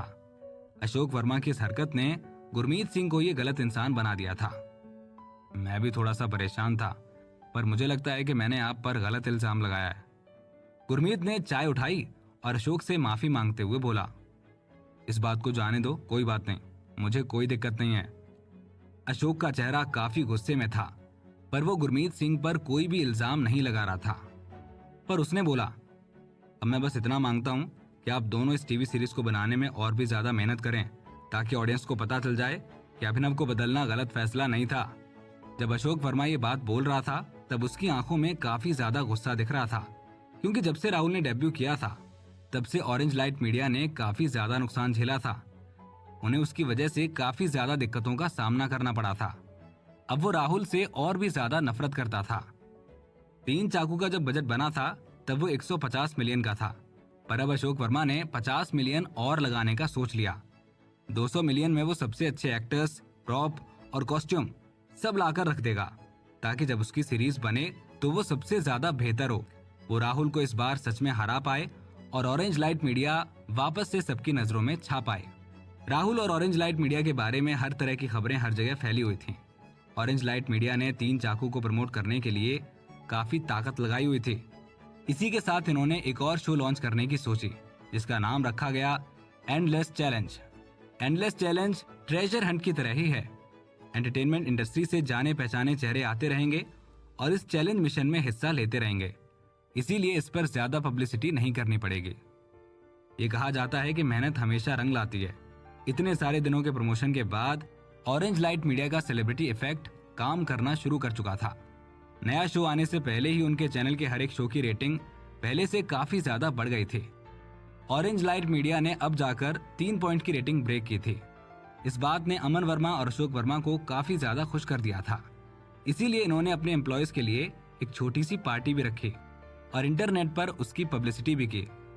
ऑरेंज लाइट मीडिया की एक्टिविटीज से तुलना की जाए तो लव स्टूडियो अभी काफी ज्यादा शांत था, क्योंकि राहुल तो हर एक दिन शूट कर रहा था। आज आत्मरक्षण की शूटिंग का 8वां दिन था। फाइट के लगभग सभी सीन्स की शूटिंग हो चुकी थी। फिल्म का आखिरी सीन राहुल और एक नौकर के बीच में होने वाली बातचीत का सीन था। इस वक्त राहुल का पूरा दिमाग आत्मरक्षण पर ही था। अभी उसके पास सिंदबाद द सेलर के बारे में सोचने के लिए बिल्कुल समय नहीं था। साथ ही साथ राहुल ने अब तक सिंदबाद द सेलर के लिए बस 4 लोगों के रोल के बारे में ही सोचा था।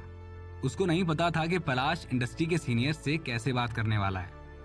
इस शो की कास्टिंग के बारे में वेबसाइट, टीवी स्टेशन और न्यूज़पेपर पर काफी ज्यादा चर्चा होने लगी थी। मीडिया काफी ज्यादा कोशिश कर रही थी, पर फिर भी उनके हाथ कुछ भी लग नहीं पा रहा था। क्या अशोक वर्मा इस बार राहुल को हरा पाएगा? क्या राहुल को अपनी हार या जीत से फर्क पड़ेगा? क्या राहुल अपने काम में खरा उतरेगा? इस कहानी में क्या होगा आगे, जानने के लिए सुनते रहिए सुपरस्टार पापा, सिर्फ पॉकेट एफएम पर।